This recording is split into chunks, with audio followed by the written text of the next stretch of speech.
Kayang magiliw, perlas ng silanganan, alab ng puso, sa litim mo'y buhay. Lupang hinirang, tuyat ka ng magiting, sa manlulupi, di ka pasisihin. Sa lagat at bundok, sa simoy at sa langit mong butaw, mahila kang tula at awit sa paglayang minamahal. Ang kislap ng mata at mo'y tagumpay na nagdidinig, ang bituin at araw niya kailan pa may magdidilim. Lupa ng araw ng malakit pagsitaboy langit sa piling mo. Aming bigaya ng may mga ang mamatay ng dahil sa'yo.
Faculty under the Department of Biological Science and Environmental Studies at University of the Philippines, Mindanao.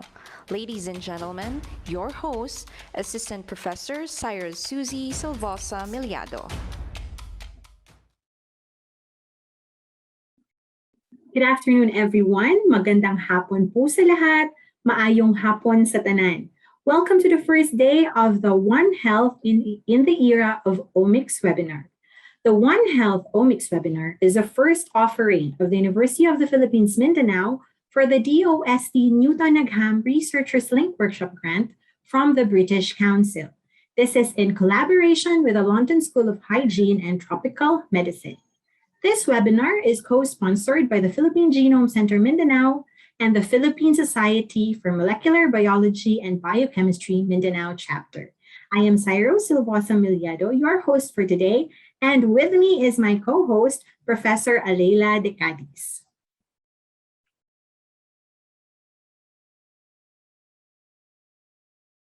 To officially start our program, let's hear welcoming remarks from the Chancellor of UP Mindanao.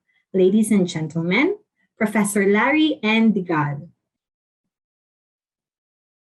Good afternoon to our distinguished guests, Ms. Lotus Prostado, Head of Education and Country Director of British Council Philippines, Dr. Jaime Montoya, Executive Director of the Department of Science and Technology, Philippine Council for Health Research and Development, Dr. Anthony Sales, Regional Director of the Department of Science and Technology here in Region 11, prominent and notable speakers from UP Diliman and UP Manila, to our British partners and speakers, headed by our keynote speaker, Professor Tan Clark, from the London School of Tropical Medicine and Hygiene, who are joining us from a different time zone. Good morning. Faculty, staff, students, friends, ladies and gentlemen, good afternoon, and welcome to the second Mindanao-wide genomics webinar themed One Health in the Era of Omics. At the forefront of omics research in Mindanao is the Philippine Genome Center Mindanao, or PGC Mindanao, the first ever omics facility in this island region housed here in the University of the Philippines Mindanao campus.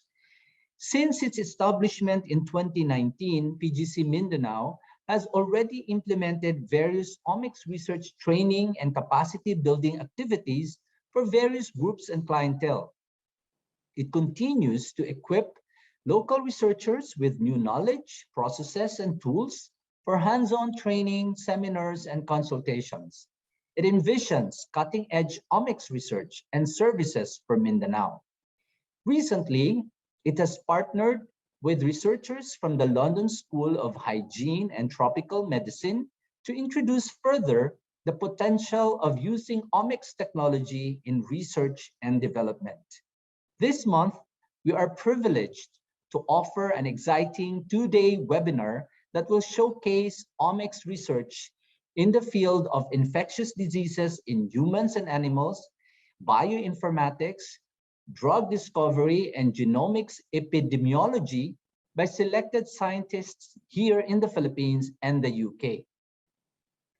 This webinar will introduce One Health approach, which aims to attain optimal health outcomes and recognize the interconnectedness of humans, animals, and their common environment.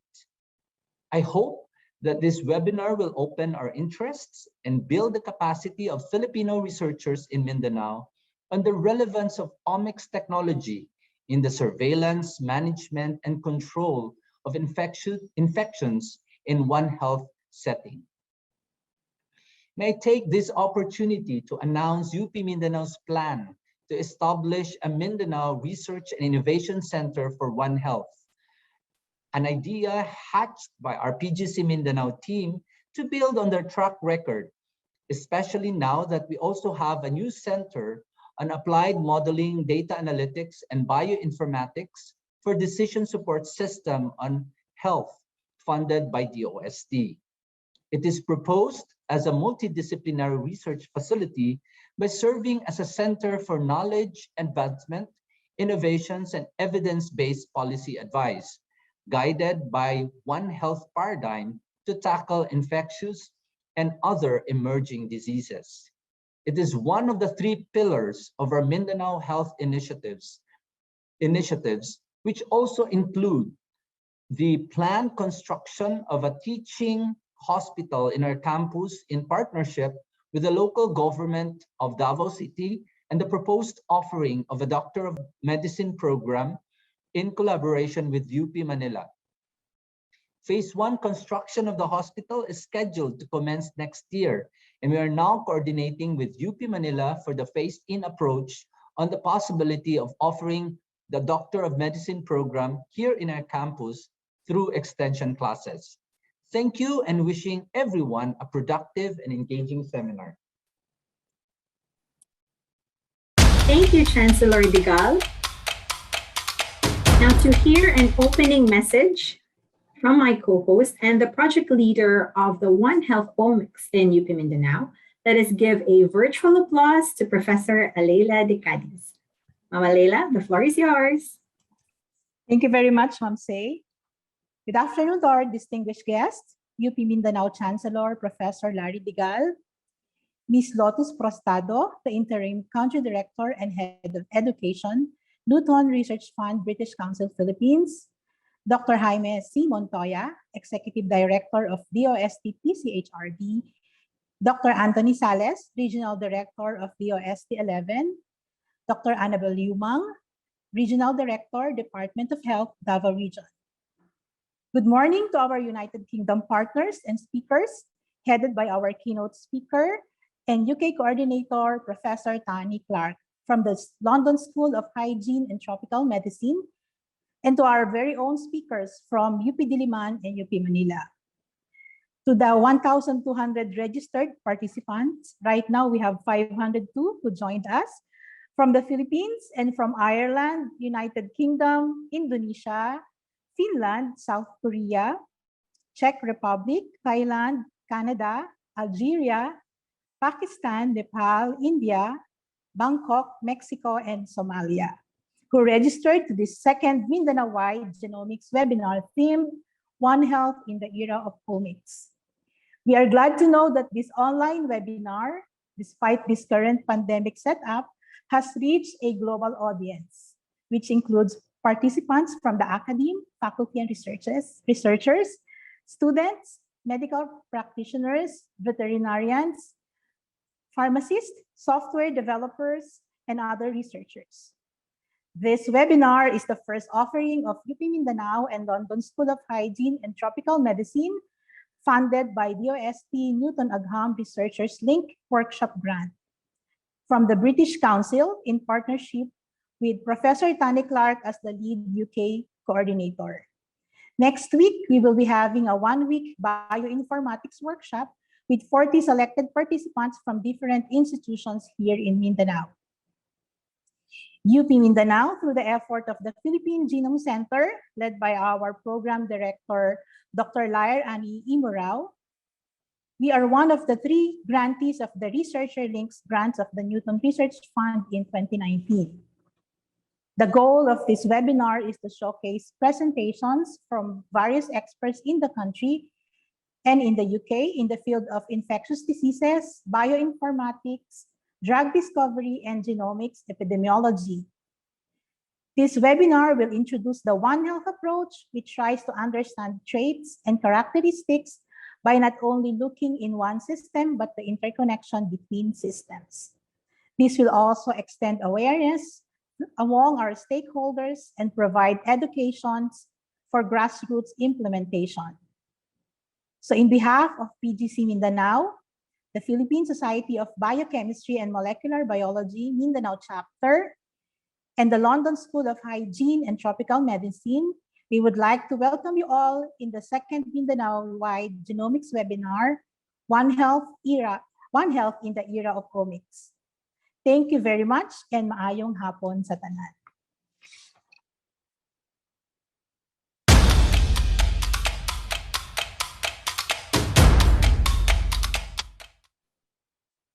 So let us hear a special message from the Interim Country Director and Head of Education, British Council, Philippines.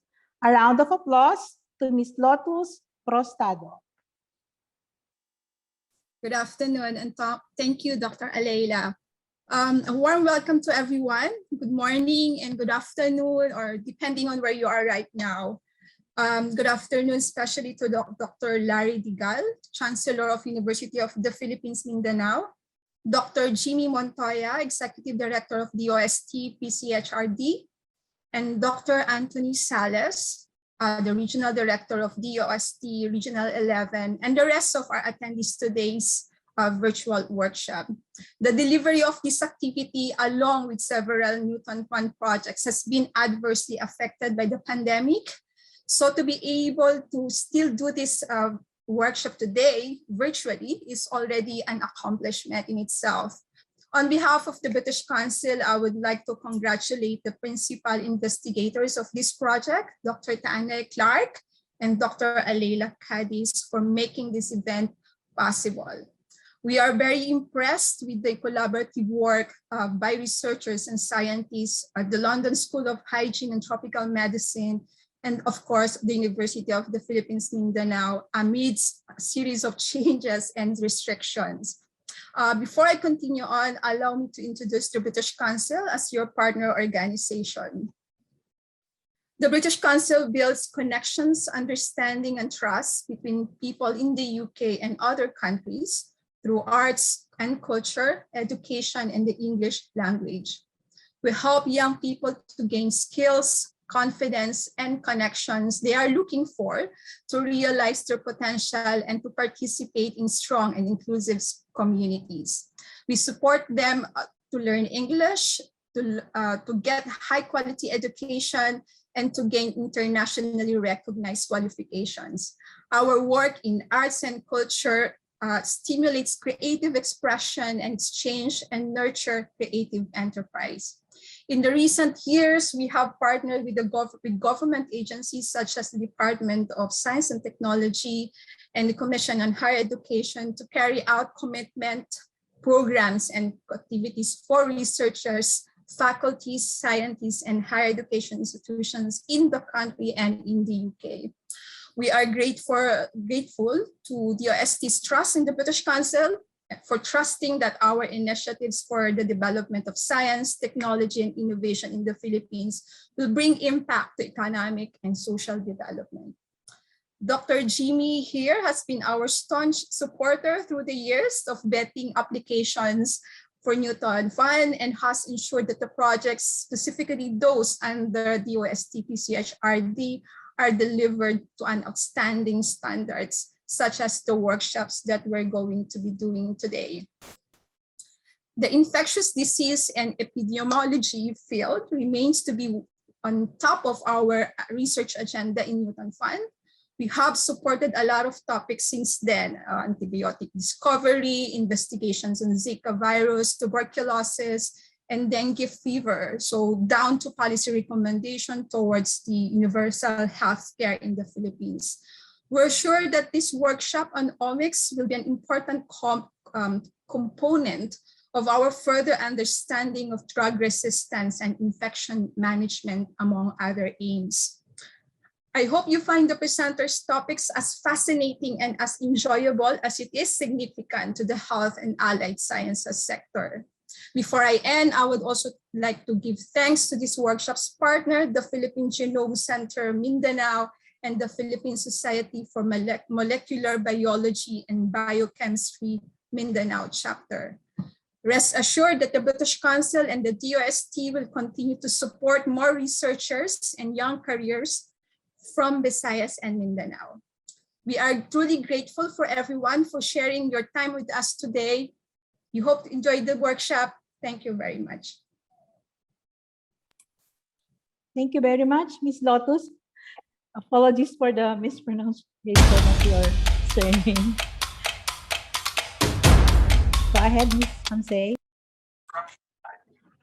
Another special message will be given by the Executive Director of the Department of Science and Technology, Philippine Council for Health, Research and Development. A round of virtual applause, please, to Dr. Jaime C. Montoya.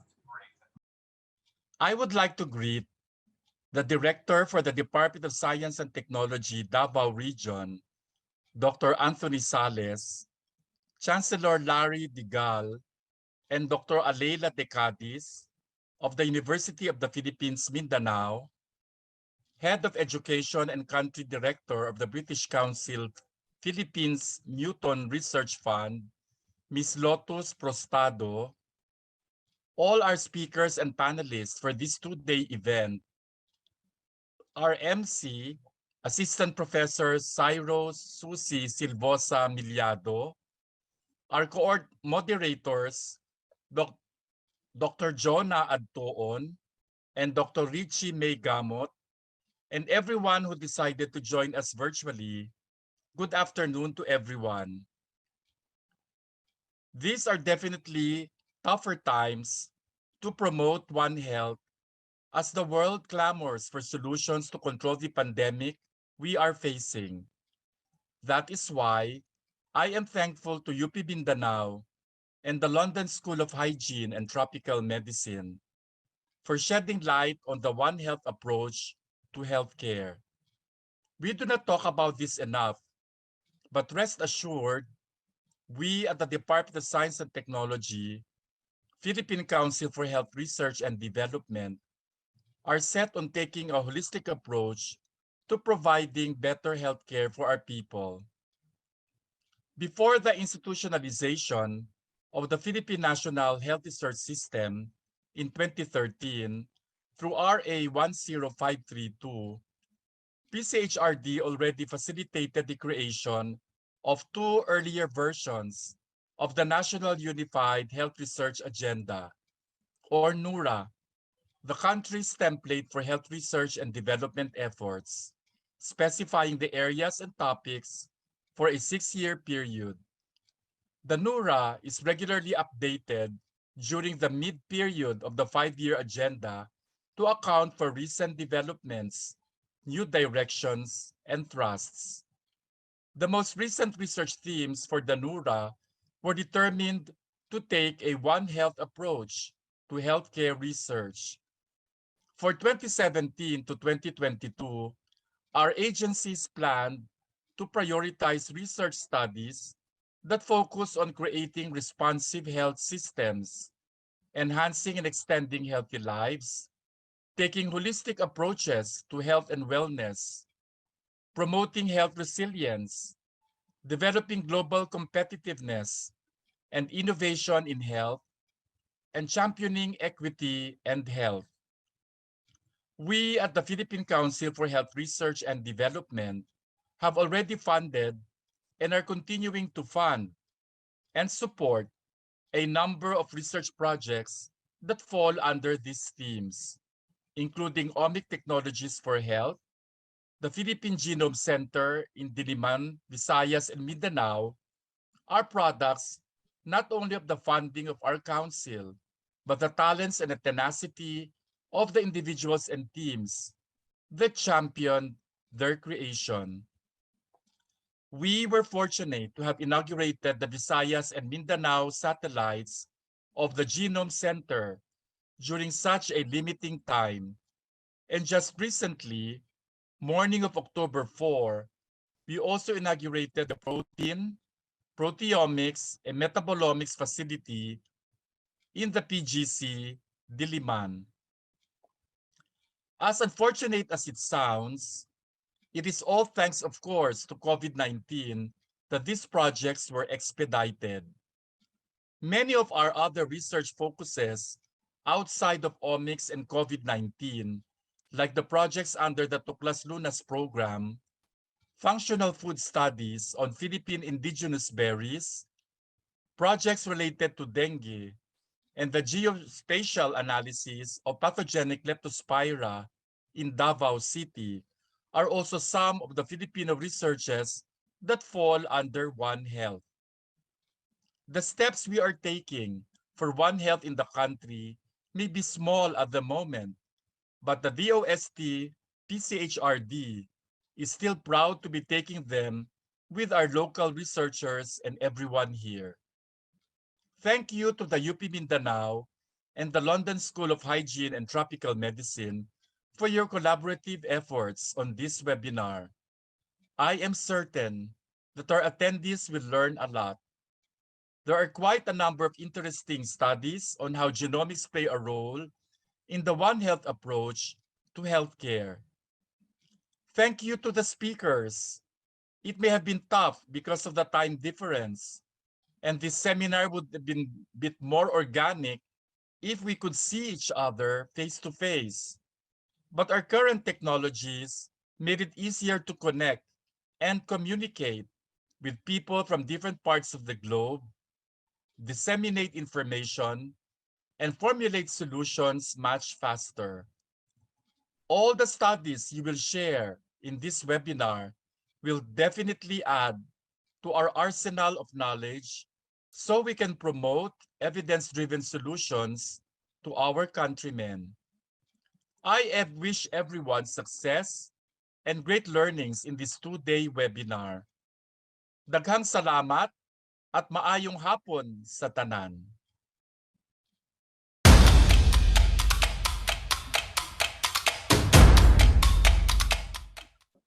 Thank you very much for all of your inspiring messages, Professor De Cadiz, Ms. Postrado, and Dr. Montoya.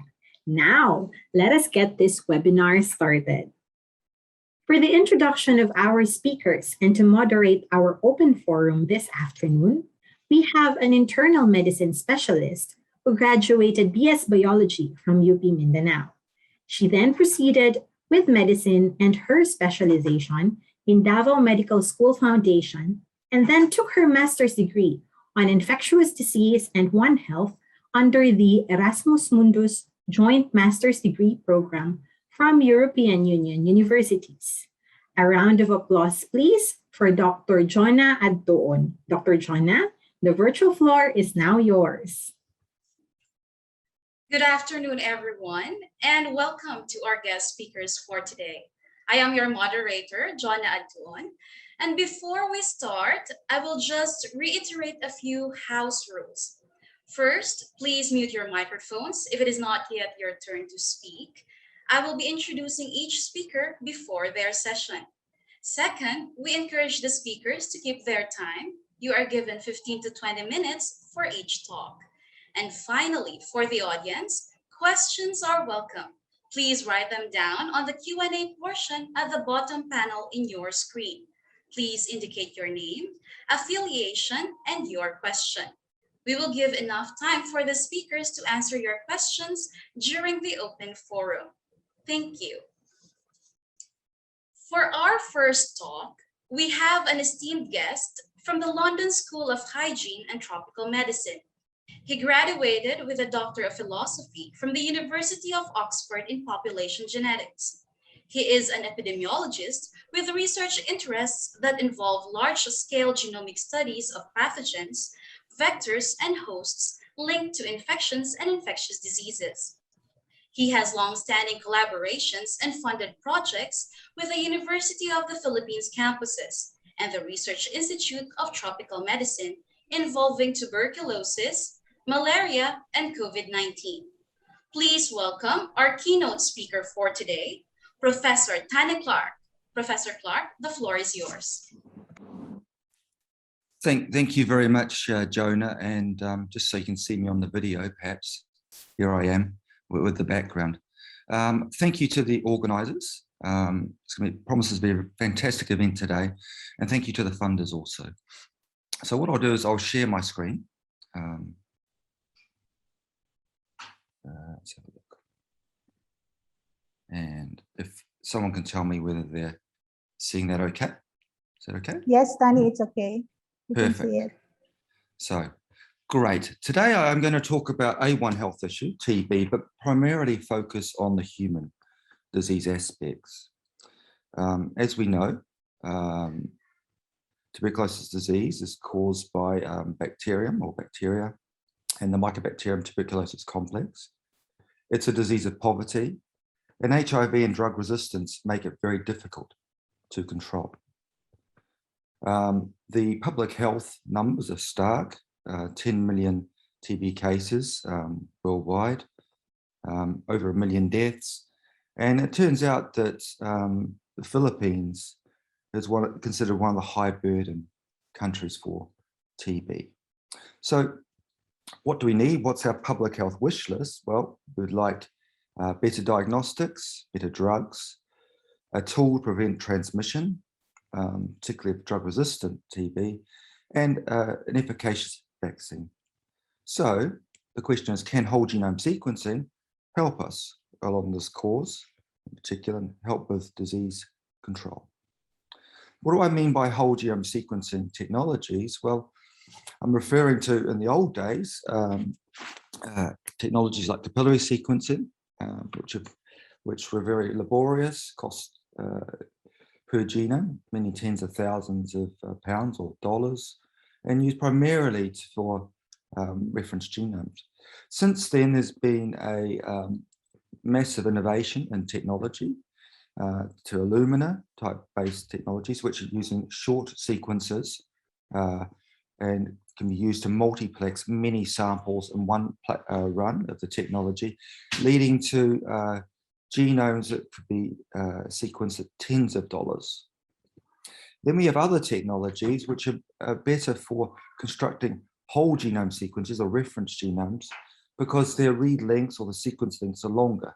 So we talk about PacBio sequencing, where read lengths could be in excess of 10 kilobase base pairs. And then we also talk about now Oxford nanopore MinION technology, which is highly portable. You can see on the picture at the bottom there, that the cartridge that fits into a USB slot on a laptop.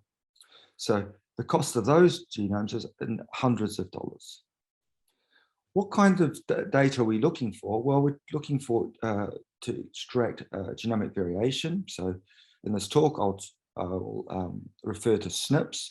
And if we consider it up here, we have two genomes, 1 and 2. For the first genome, the top one, in this stretch of DNA here, we have a C in the 4th position. And the second genome, another sample, a G, that would be a point mutation or SNP. And further along, you can see the presence of a G in the top genome, but a dot, which is a deletion or a missing allele.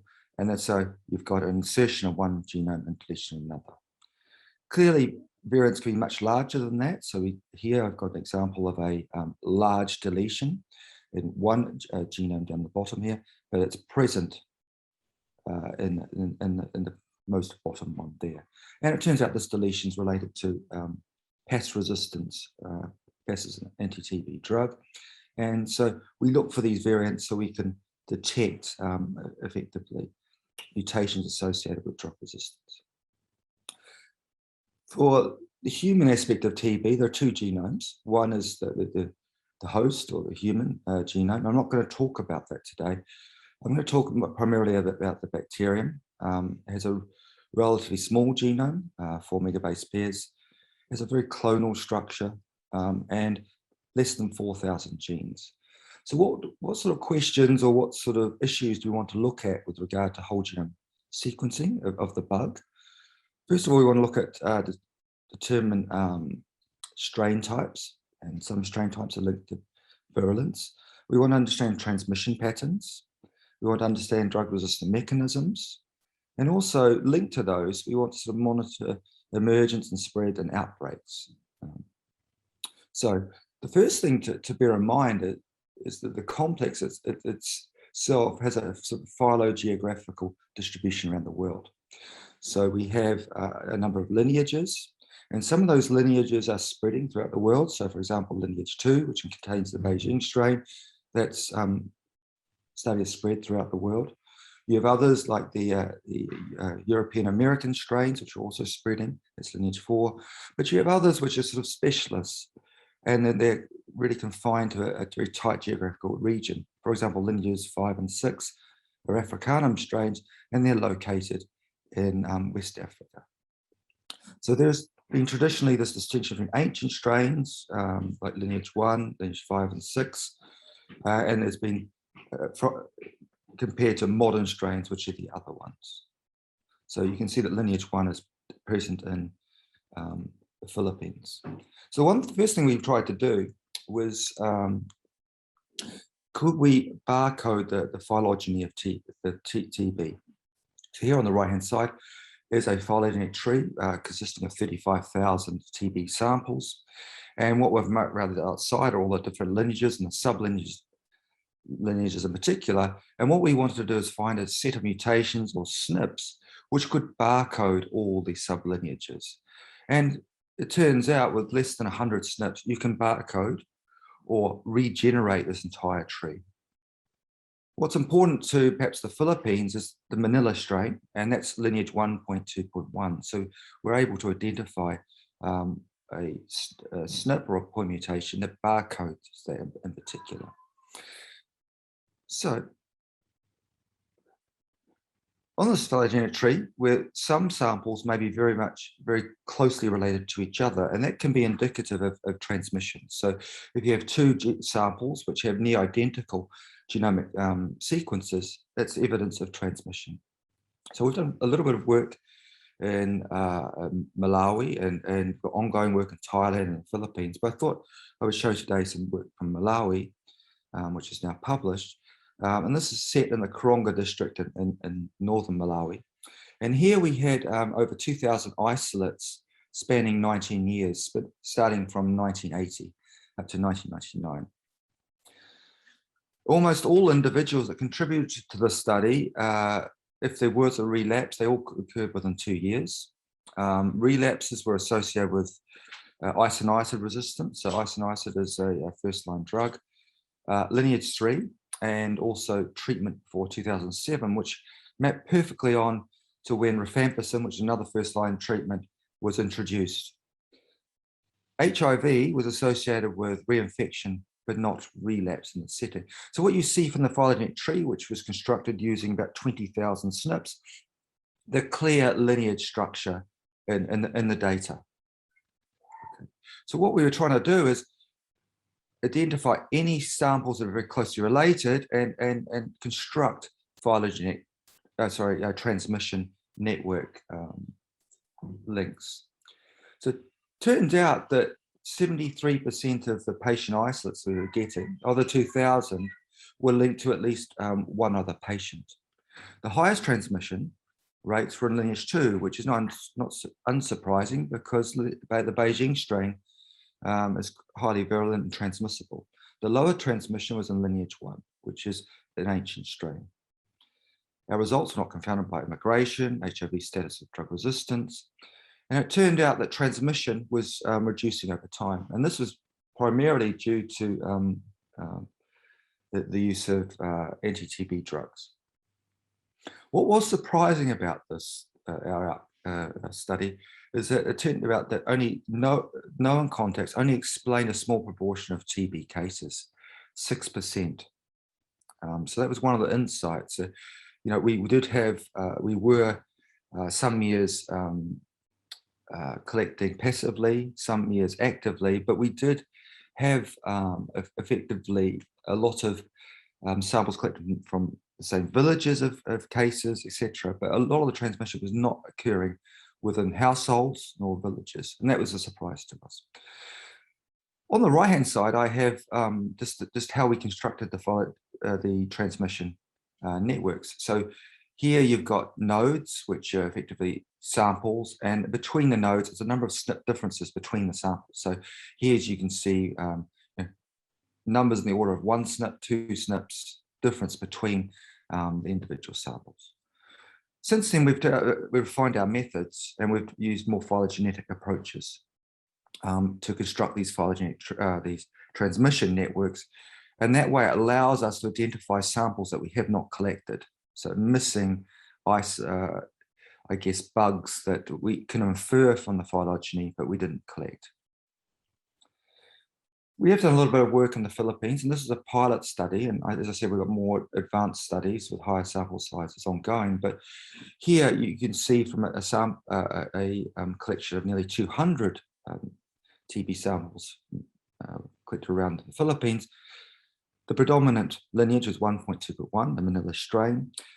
It turned out there were sort of potentially 15 transmission clusters we identified with some links to geography. So that was insightful. But when we put these samples in the context of what's happening globally in terms of this sublineage, it turned out there was interlocking of some of the Philippine samples with overseas samples. So we're seeing very similar strains in Thailand and other countries. So you can see this approach allows us to, in some sense, see the migration of this sublineage around the world. The other aspect I wanted to discuss today is drug resistance. So drug resistance is linked to effectively ineffective treatment and the selection of particular resistant mutants. So we have a number of candidate genes that are linked to resistance. Some of them are the targets of the drugs themselves, etc. But there's an established list now of candidate genes across the many first-line, second-line drugs of use of TB. And so what we did some time ago was we inferred 1,000 mutations within these genes that we could use to predict drug resistance. And this is not a simple issue, because what ends up happening is there's a lot of interaction between genes. We've got multi-drug resistant phenotypes where we effectively have, we're considering resistance to isoniazid and rifampicin, and we have interactions potentially between genes. And then as soon as you look beyond multi-drug resistance to all the possible drug resistance, it becomes a very complex picture. Most of the data I'll present on this is from our collection of approximately 35,000 samples, predominantly from lineage 4. And we do have although the percentages are relatively low for drug resistance, because they're of 35,000, the numbers are relatively high. So approximately a quarter are MDR TB, so resistant to isoniazid rifampicin. What do we find in that big data set in terms of this is a global data set? In terms of the most common mutations, we find for isoniazid resistance, CAT-G mutation is of underlying 80% of isoniazid resistance around the world. Rifampicin, roughly 50%, is associated with RPOB mutation. Ethambutol, roughly 40% for this mutation. And for streptomycin, this RPSL mutation. What's going on in the Philippines? Well, our first, admittedly, pilot study of low sample size, we identify the same CAT-G mutation of isoniazid. That's reassuring. We don't have to modify diagnostics. RPOB mutation is the same, but we're getting some kind of different mutations for ethambutol and streptomycin resistance. As I said, we use our 1,000 point mutation library to predict drug resistance. It's called genotypic resistance prediction. Now, it turns out when we compare to the gold standard drug susceptibility test laboratory assessments, we do pretty well in terms of sensitivity, specificity across most of the drugs, in particular rifampicin and isoniazid, very, very high, numbers above 90%. So that's really reassuring. There are clearly some other drugs like cycloserine, where the specificity is high, but the sensitivity is quite low. And our recent work, which I won't show you here, has managed to pick up more sensitivity through using, going beyond SNPs and looking at large lesions and other mutations. So overall, we do very well at predicting genotypically drug resistance. But what about new drug resistance? What about for another drug? So this is a point of, I suppose, a point of principle type slide. These are the two methods we can potentially pick up new or novel drug resistance. And I'm just using isoniazid resistance just as an example because we know a lot about it. So there are two approaches here. One, we construct a phylogenetic tree, and then what we do is look around the outside of that tree for point mutations which are occurring a large number of samples around the tree. And this is called a conversion evolution approach. And we compare the frequency of those mutations to whether they're drug resistance or not. So this is a way of picking up drug resistance using a sort of population genetic approach. And point of principle, the point mutations here around the outside of the tree are the mutations from the CAT-G codon 315, which I was showing earlier, which are high frequency also. The other way is to use a GWAS approach and essentially to genome-wide tests of association. And you can see the arrows, the black arrows are the genes that are actually associated with isoniazid resistance, CAT-G, IJ, etc. And this analysis does account for population structure, does account for the phylogeography. But one thing that's it's clear from this picture, and so as you go up here, the more statistically significant things are, you have other genes which are not associated with isoniazid resistance, but they're co-occurrent. So you get a lot of patient samples which have resistance, bugs that are resistant to more than one drug. So we have an approach to deal with that now, a robust approach that came out last year. So the whole idea is you sequence and within seconds or minutes after sequencing, you get a profiling report for the bug, something along the lines of, what strain type it is, what's the nature of the drug, is there drug resistance, and is there are there any novel mutations in that sample that may be associated with drug resistance, and maybe they're worth investigating downstream. So the whole point is that we're now moving into an era where you use whole genome sequencing as a new diagnostic, suspected infection case, essentially sequence the bug, and it may be sequencing now not only using Illumina, but maybe using a portable platform, get the raw sequence data, match the set of variants to a pathogen database. This could be a local one, this could be a more international one, and then you get a report. What's the species? What are the strain types? Are they Beijing strains, which are more virulent? Are the bugs drug resistant, or have I seen the bug before? Is it part of an outbreak or transmission event? And then the clinician, or actually it could be surveillance control people, could then effectively make decisions to help at an individual level or at a population level. I've just shown you the MinION sequencer. We've played a lot with the sequencer. Here's our first paper on this, where essentially we got data very rapidly across a number of samples. The data is a little bit more, there's a few more errors than perhaps an Illumina setup, but we can still call drug-resistant genotypes perfectly using such data. So that holds promise for more of a field applied setting, very rapid sequencing. So I haven't talked much about the host, but one area that we are moving into is the idea of, look, we've done, can we bring in host information to look for interaction points in the host and the bug, to effectively design new vaccines, design new treatments, or just understand perhaps some of the immunology. And so this is our first go at looking at a genome analysis. On the right-hand side is the bug genome. On the left-hand side is the human genome, 22 chromosomes. And we do essentially a correlation analysis between the two genomes. And we end up with a set of tests of association. And here are the strong links between the various human polymorphisms and the bug ones.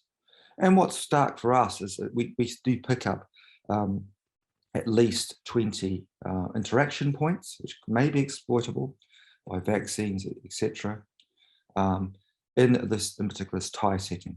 So here in particular, we picked up HLA in the human context. That's reassuring.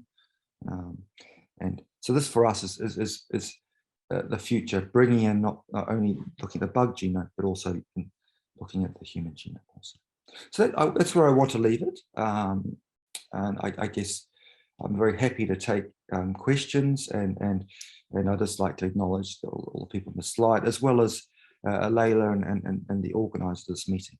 And thank you for inviting me to speak today.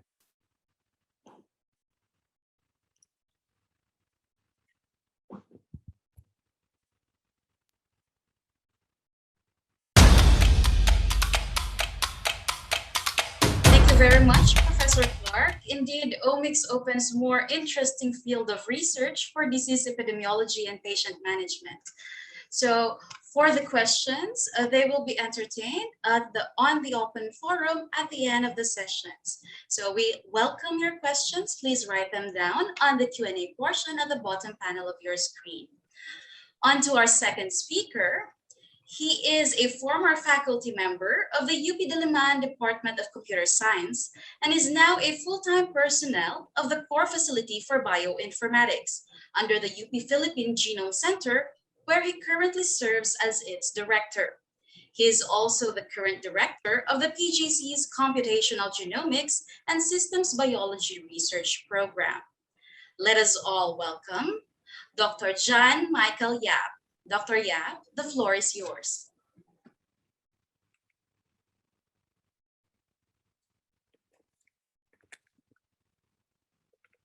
Good afternoon, everyone. Glad you could join us for today's series of talks and discussions on different issues and perspectives relevant to One Health in the Era of Omics. For my part, I will be focusing on the importance of a Philippine information infrastructure for One Health in the Era of Omics. These will be the themes I will be covering for my talk today, and we'll start with taking a look at what information infrastructure is and why it is important. For better or for worse, data is now treated as both currency and commodity, especially within the fourth industrial revolution or Industry 4.0. It shows how valuable data is towards coming up with products and services that truly cater to the needs of most, if not all, people, because of the granularity of information it can bring towards focusing the goods and process towards very precise specifications, almost to the point of personalization. But I would like to add something to valuability of data as a resource. Data can also serve as fertile ground upon which innovative utilities and processes can be developed to serve humanity better. This is personally my preferred characterization, more so considering that the field where I am, and I believe most of you are, is research intensive. And speaking of fields, the reason why I started my talk with data as a resource is because omics-related fields, and even those health-related, are themselves data-intensive fields. From knowing the status of genetic markers of a person, to the expression levels of specific genes, and up to clinical information of patients, data can provide pieces of evidence and indicators to better and more accurately characterize patient status and how best to proceed with treating them. That is why information systems and technologies have all the more become vital in health and omics in this digital age. And because it is a data-intensive field, this is why the concept of having an information infrastructure becomes significant.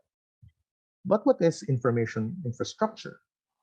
According to our ever-reliable source for quick and dirty definitions on the internet, this is what information infrastructure is. I highlight here evolving because it has to keep up with the times and thus imply sustainability. Shared and open because it has to be accessible and available to at least those who have interest in them. Standardized and heterogeneous because while information can come from different sources and formats, there is still need for them to be interoperable. Note here further that information infrastructure not only includes equipment, tools, and facilities, but also people who will generate, process, and use the data, as well as the processes with which data is utilized. So information infrastructure is actually a system of people, things, and concepts. I am aware that this might be a little bit too abstract for some, so let me present something tangible. As a case study of sorts, I would like to use the SARS-CoV-2 genomic biosurveillance effort in the Philippines as an illustration of how crucial an information infrastructure is in the context of an important activity, which I would think is a tangible amalgamation of One Health, at least more focused on humans, and omics. The SARS-CoV-2 genomic biosurveillance process starts, of course, with data gathering. Here, swab sample collection from known infected cases sourced from different partner hospitals and testing institutions are cataloged through the COVID data repository system and COVID Kaya system of the Department of Health Epidemiological Bureau, or DOHEB, which will form the pool from which specimens will be sampled that will then be sent to the UP Philippine Genome Center, specimens of which will be received by the Clinical Genomics Laboratory, or CGL. CGL will do RNA extraction from the samples, after which the extracts will be handled by the DNA Sequencing Core Facility, or DSCF, who will then perform cDNA synthesis and genome enrichment in preparation for sequencing. DSCF will then prepare the libraries and perform sample pooling, which will then be fed to the sequencing platform for next generation sequencing that will generate the reads representing the raw data that will be used for the bioinformatics analysis by the Core Facility for Bioinformatics, or CFB. CFD will run a computational pipeline to do quality control on the reads, perform viral genome assembly, then variant calling and analysis, which will lead to the identification of the SARS-CoV-2 variant each sample holds. The results of the analysis will be prepared for submission back to the DOHEB, who will then incorporate patient metadata to come up with genomic epidemiological analysis of the samples. This would then be shared to the Interagency Task Force for Emerging and Infectious Diseases, which will form part of the basis for the policies to calibrate the response to the pandemic. So here, it should be clear that a biosurveillance system is actually an information infrastructure, not only because of the computational equipment needed to transmit and process the data, but also because of the people involved in the generation, processing, and use of the genomic and epidemiological data within the system, but together with the processes and protocols that govern the generation, processing, and usage of those data sets as well. More than illustrating a tangible information infrastructure, it should be apparent as well how important information infrastructure is as applied to health and omics. So now that I have hopefully impressed upon you the importance of information infrastructure towards omics, let's now zero in on the country. In particular, what do I think are desired features towards developing an information infrastructure for the country, at least in the context of augmenting local omics-related endeavors? There are three major aspects that I want to focus on for this talk, where specific desiderata for information infrastructure will fall under. Number one is digital infrastructure improvement, as this forms part of the physical and virtual or digital components that would hold data, information, and knowledge. Second is human resource capacity building, not only in the sense of the users, processors, and generators of data, but also those who could develop, maintain, and innovate on the technologies and platforms themselves. And third is the guidance of policy, as this will provide the directions with which to develop the field, as well as that with which to apply the output and outcomes of the field. Specific things, I believe, needs to be impressed on digital infrastructure improvement are as follows.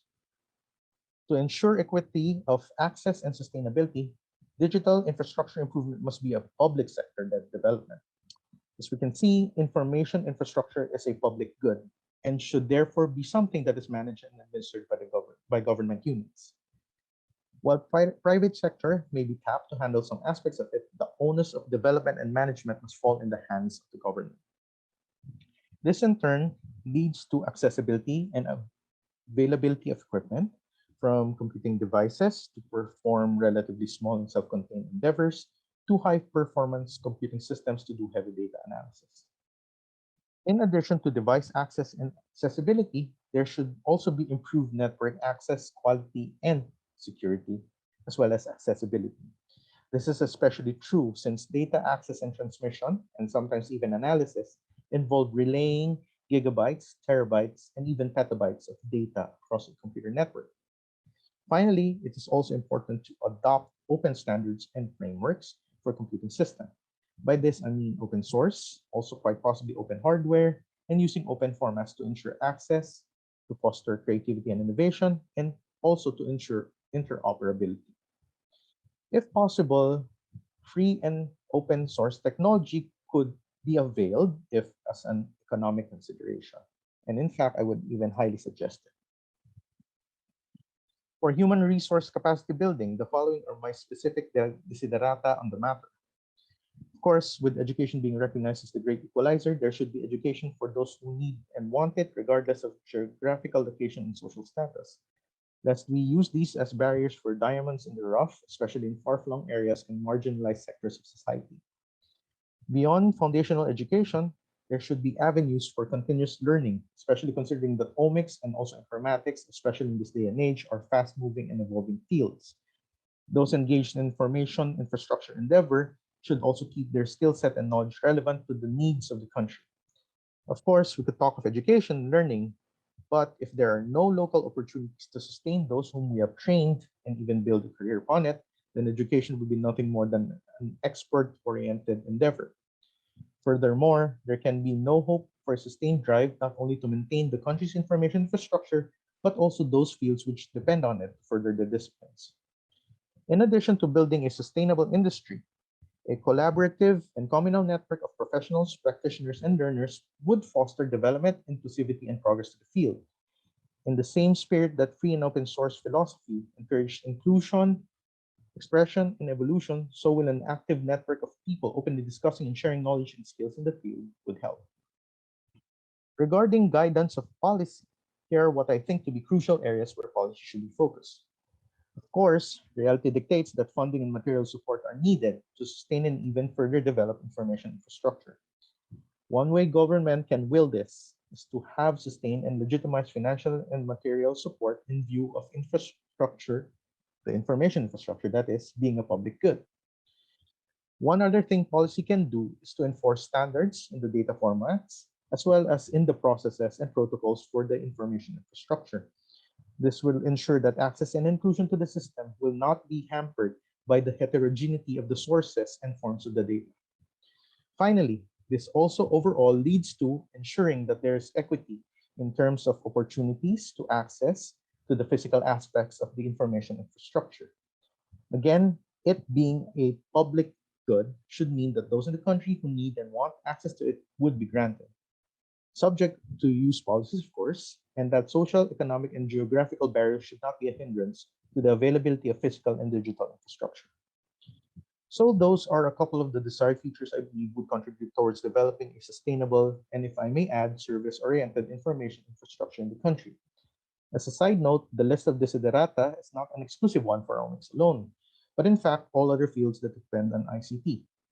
Nonetheless, they still are vital towards coming up with quality, inclusive, and sustainable information infrastructure for omics in the country. I would like to note, though, that the effort to develop information infrastructure is not something exactly new. It is actually an offshoot of existing endeavors, which, with a little change in perspective, actually forms part of the foundational works towards developing the Philippine information infrastructure. On digital infrastructure, first comes to mind is the Department of Science and Technology Advanced Science and Technology Institutes Computing and Archiving Research Environment, or CORE, as well as the Philippine Research Education and Government Information Network, or PREGINET, as the basic public computing infrastructure that provides computing power and relatively high-speed network access for research and development. Other efforts related to digital infrastructure and as a sort of shameless plug include the PGC's Philippine Environment Database Project, which seeks to develop a full-stack web application which includes infrastructure, database, and web-based front-end tools for bioinformatics for analyzing and storing viral genomes and associated metadata, as well as the Philippine Genome Information and Resource Hub, which aims to become in the same vein as renowned genomics information and resource hubs around the world, such as the DNA Data Bank of Japan, the National Center for Biotechnology Information, and the European Molecular Biology Laboratory. Finally, I would also like to cite the Philippine Red Cap Users Consortium between the UP Los Baños College of Veterinary Medicine, UP Manila Department of Biochemistry and Molecular Biology, and the University of San Agustin Center for Informatics, which is also an endeavor that aims to house biological data for translational health research and applications. Human resource capacity efforts actually abound, even as fundamental as the availability of schools and universities that offer specializations in relevant fields in omics and information and communications technology. There are degree programs in various higher education institutions that cover molecular biology and biotechnology, biology, ICT, and other related fields that will later become data generators and processors, as well as information infrastructure developers and maintainers. Many students in those degrees, of which are supported by various scholarships and research and even startup grants offered by the OST and the Commission on Higher Education, or CHED, and even benefactors from the private sector.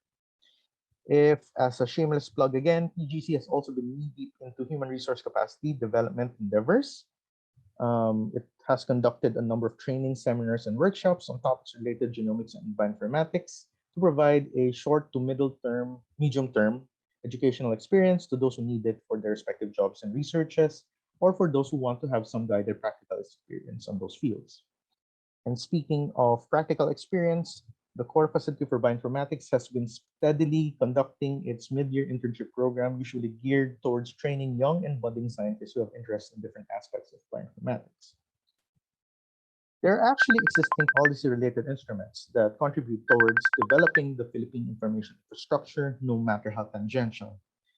The National Integrated Agenda, Health and Agriculture, Aquatic and Natural Resources programs under the Harmonized National R&D Agenda of the OST for 2017-2022 supports the use of advanced and emerging technologies such as biotechnology, genomics, bioinformatics, and ICT as R&D tools to find S&T solutions to problems or develop new products with significant potential impact to the relevant sectors. Also, under the Industry, Energy, and Emerging Technology Roadmap, computational systems and services, particularly grid, cloud, modeling and simulation, visualization, data mining, and analytics are tagged as priority areas.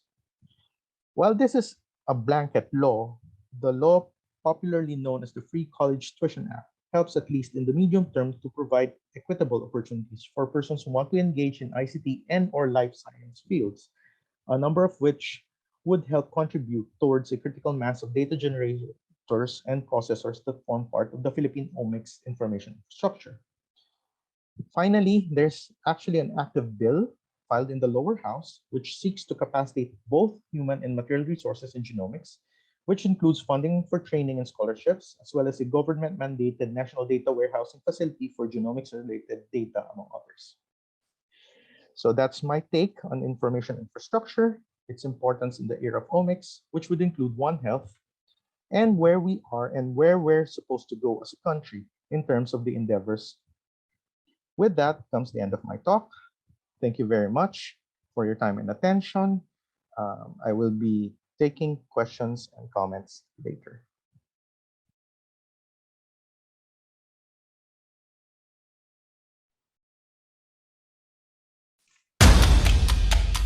Thank you very much, Dr. Yap, for giving us a bird's eye view of the future of bioinformatics in One Health.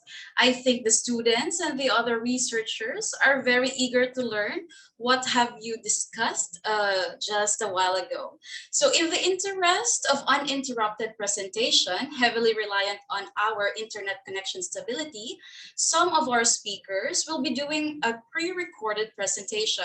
However, they will all be available later for the open forum to answer your questions. And again, we appreciate your participation. So please write your questions down on the Q&A portion at the bottom panel in our screen. Please indicate your name, affiliation, and your question. And now, let's get to know more about our audience using this quick poll. I would like to ask everyone to please participate and select the best choice that describes you. So can we please have the questions for our poll?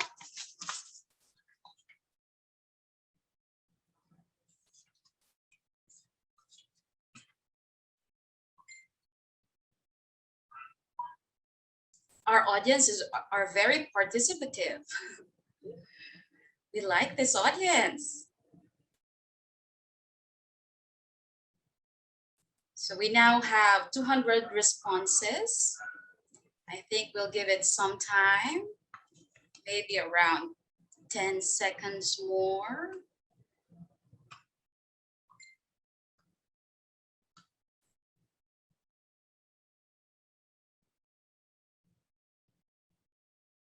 And I'm really happy that everyone is listening to our sessions. Thank you very much from our sponsors for this event.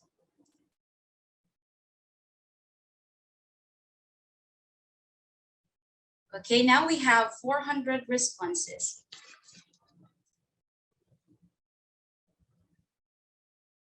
Okay.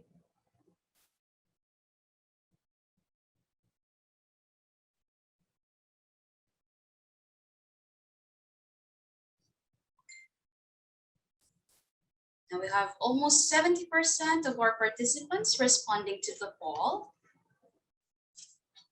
Okay, so I think we can end the poll here. Can we please show the results for the first question? Okay. So can everyone see their answers on the first question? So the first question was, which part of One Health sector are you more interacting with? So as we can see, more of our audience come from the human health sector. Thank you very much, doctors, nurses, and allied medical professions. And there are also other sectors from the animal health and environmental health that is well represented. Thank you very much for attending our sessions for today. So now, thank you very much, audience, for participating in our poll. Moving on to our third speaker. He is a biochemist and a computational biologist who completed his PhD on Mycobacterium tuberculosis genomics. His research interests include using genomic big data to understand pathogen biodiversity, population structure, drug resistance and transmission, as well as host genetic interactions. He is also leading genomic research projects with multi-country collaborations for tuberculosis, non-tuberculous mycobacteria, and COVID-19. Please help me welcome Professor Jody Phelan. Professor Phelan, the floor is yours. Hi, everyone. Thank you for the introduction. I'll just share my screen.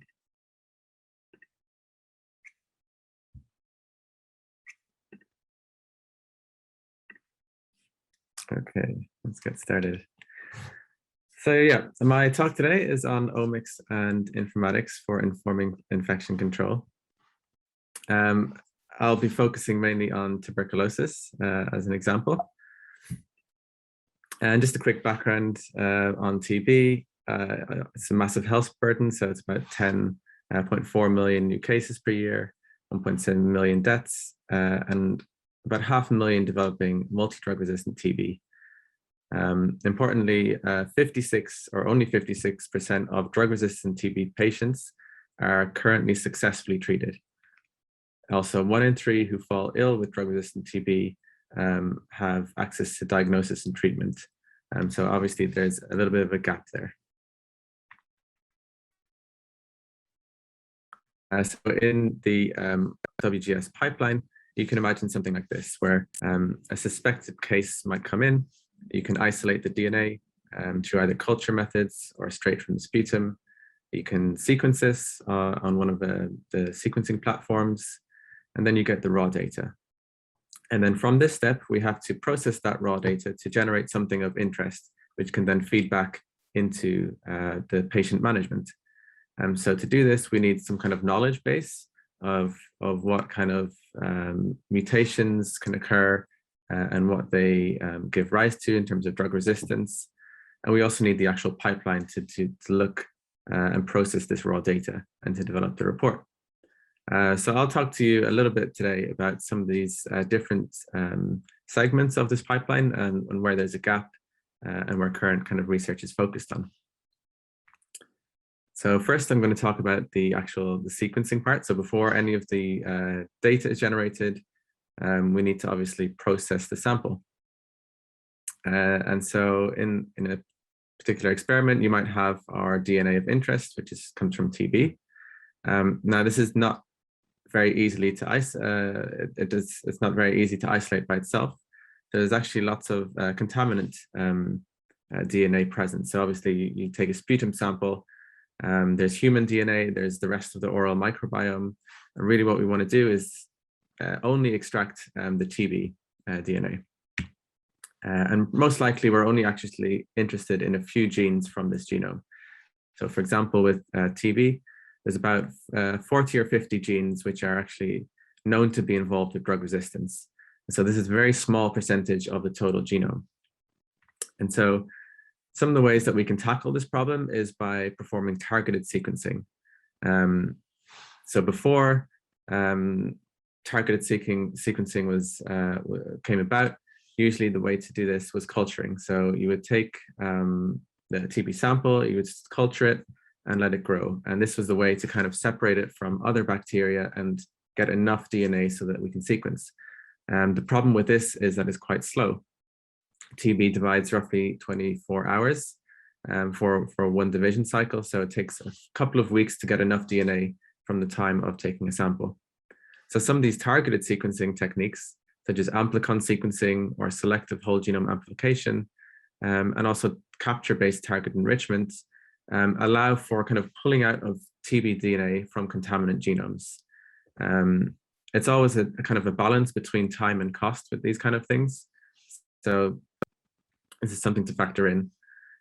Also, there are kind of new platforms available now, such as the MinION sequencer. This is just a picture here. As you can see, it's quite small, plugs into a laptop. One of the interesting things about MinION is that it kind of, the sequencing is performed by DNA passing through kind of a pore on a slide. What happens is it generates an electric signal. This signal can be translated into genotype calls. So you've got your nucleotide calls.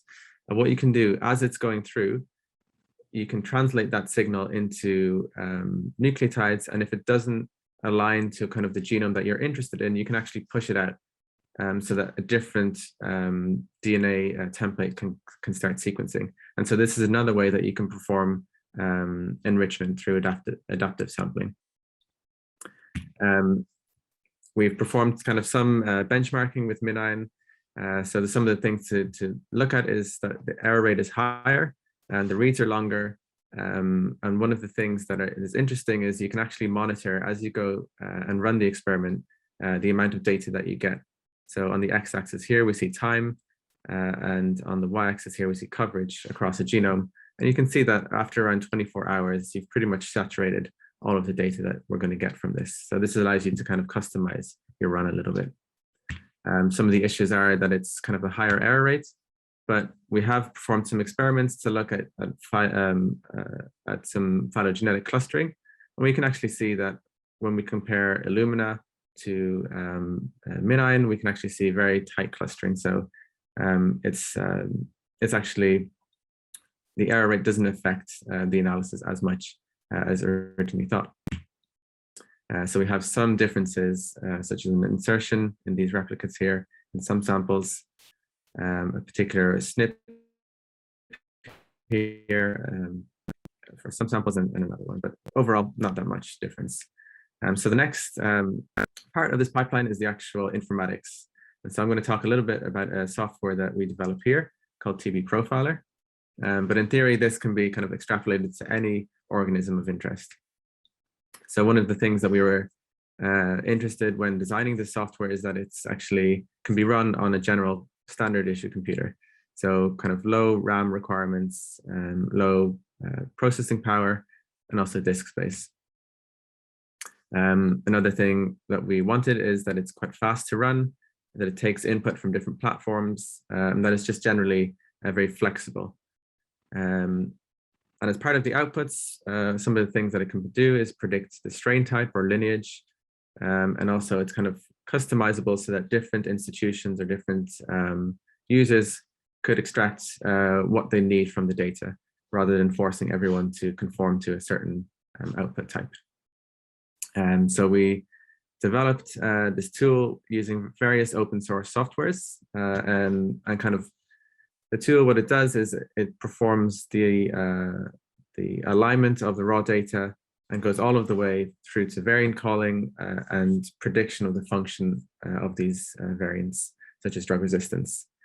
So this requires a lot of different software coming together, but the idea was that really it's just one click from getting your data to getting results. And so it kind of removes the need of extensive training, although obviously training is still a little bit required. And what you end up is with is this report, which obviously again is customizable. So we've got the strain type and we've got sections on resistance and potential novel mutations. We've also, as part of this, developed a web server. And this allows, obviously, the tool is a command line tool, so it runs on Linux. And we'll be kind of going through some of those types of programs next week for those of you who are joining us on the week-long seminar and tutorials. But what we really wanted to do was allow access for people who don't have any bioinformatics experience. And so we've been playing a lot around with providing web servers for access. And these web servers, there's one hosted at the London School of Hygiene and Tropical Medicine, but can be actually set up anywhere. For example, if you need a private web server, it's also possible. And as part of this, we've actually made available the profiles of roughly over 30,000 TB strains coming from different drug resistance backgrounds. It's possible to search by country or by strain type, and then also looking at the prevalence of different mutations that you can see here. So the next part I want to talk a little bit about is the actual mutation database.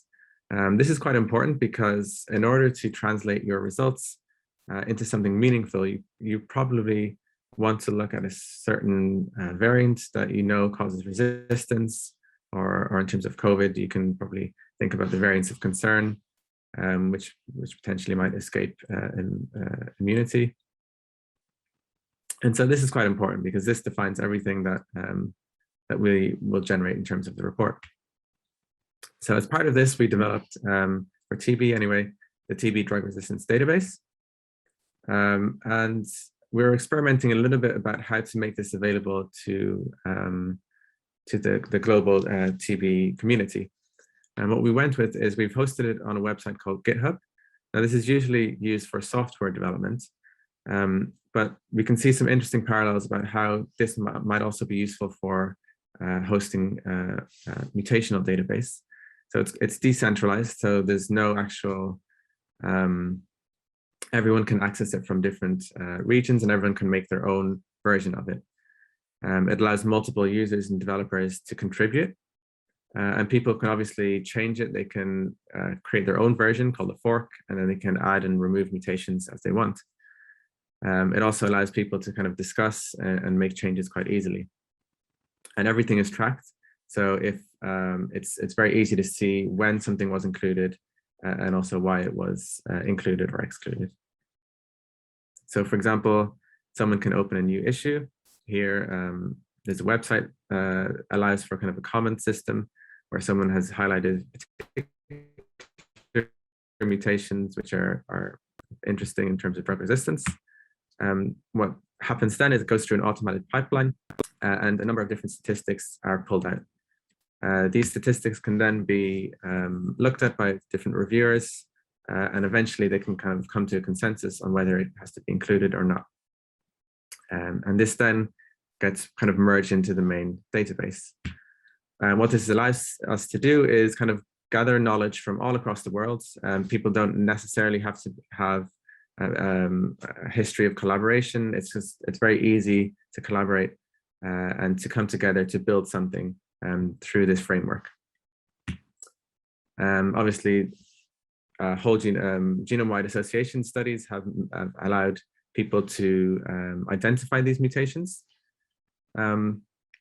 And here's the standard kind of outputs that you've seen also from Professor Clark, is we get these kind of Manhattan plots where we actually perform tests of association across the whole genome, and each of these dots represents a single mutation. And what you can then do is you can get a p-value, and if you log transform this p-value and plot it against the genome, you get this plot here. So the higher these dots are, the more associated they are. Lots of these studies have appeared over the last few years. But one of the interesting things that we wanted to try do is to look if we can develop a pipeline to kind of automate this for some of the newer drugs. So here's some of the new drugs that have been approved for TB in the last decade. And resistance, unfortunately, has already been reported. And so what we wanted to do is develop a pipeline to see if we could automate detection of resistant mutations.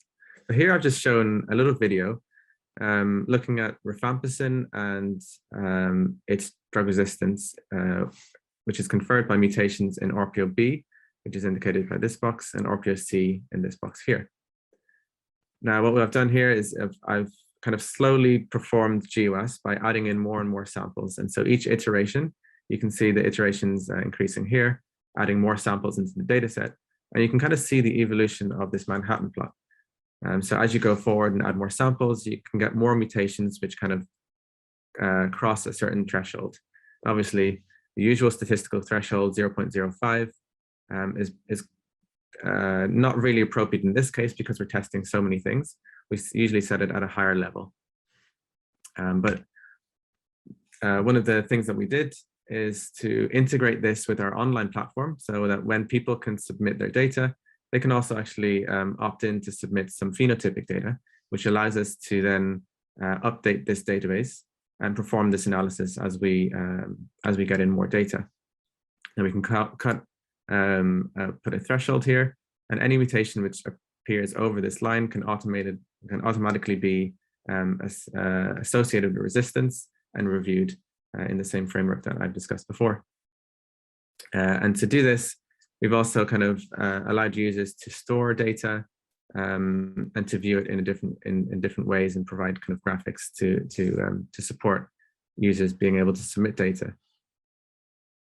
And so we've termed this TB Crowd. It's at the moment it's in development and hopefully should be live quite soon. But this can be really applied to any organism or any kind of phenotype that you're interested in, and the framework should allow for this.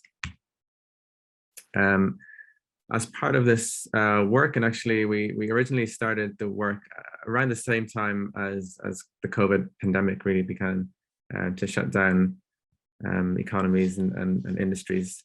And so one of the things that we were interested in doing is actually extending the framework towards COVID also.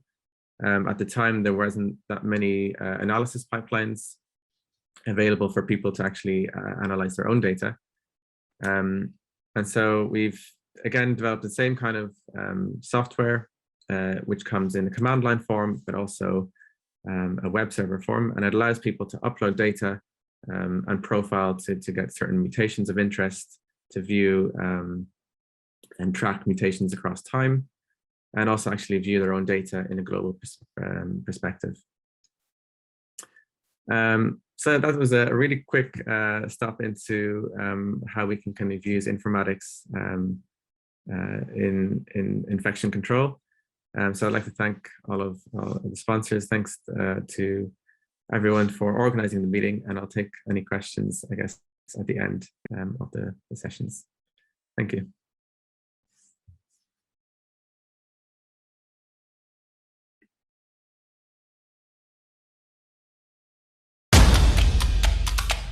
Thank you very much, Professor Fulan. That is a very hands-on overview of omics application for TB research. We will be looking forward to TB Crowd.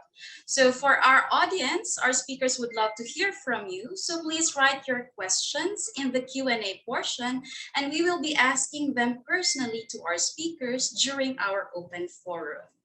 Okay, so now moving on to our fourth speaker for tonight. She graduated with a PhD in genetics from Umeå University in Sweden. She is currently a professor of genomics and infectious disease at London School of Hygiene and Tropical Medicine. Her main research focus is in understanding the evolution of malarial parasites and vectors and the development of genetic barcodes for malarial surveillance. Please welcome Professor Susana Campino. Professor Campino, the floor is yours. Thank you so much. It's a pleasure to present today for all of you. And I'm going to show you the work we're doing at the London School in malaria. Can you see my slides? Yeah? Yes, Professor Campino. Thank you so much. So I'm going to talk today about nucleated malaria parasite. That is the focus of my research and how we use genomics discovery to understand more about these parasites. So just an overview, as you know, malaria is caused by Plasmodium parasites and is transmitted by Anopheles female mosquitoes. It's a global public health. It causes more than 400,000 deaths every year and 229 million cases just in 2020.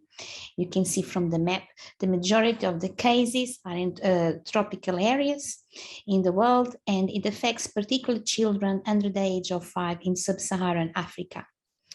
There are 6 species that can cause malaria, and Plasmodium falciparum is the responsible for the majority of deaths. But there are also other parasites, Plasmodium vivax, Noza, malaria, and Pio valley, 2 subspecies that can also cause disease. There are different approaches to tackle malaria. We can use insecticide-treated bed nets and the indoor residual spraying to see if we can avoid transmission by the vector. Can also use preventative treatments, MDAs, where we treat populations, particular children and pregnant women in endemic areas to try to prevent the disease.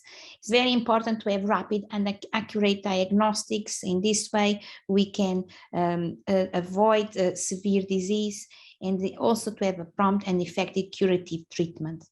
And of course, we have hopes for an effective vaccine, and there's some on clinical trials. But there's a problem with all these approaches.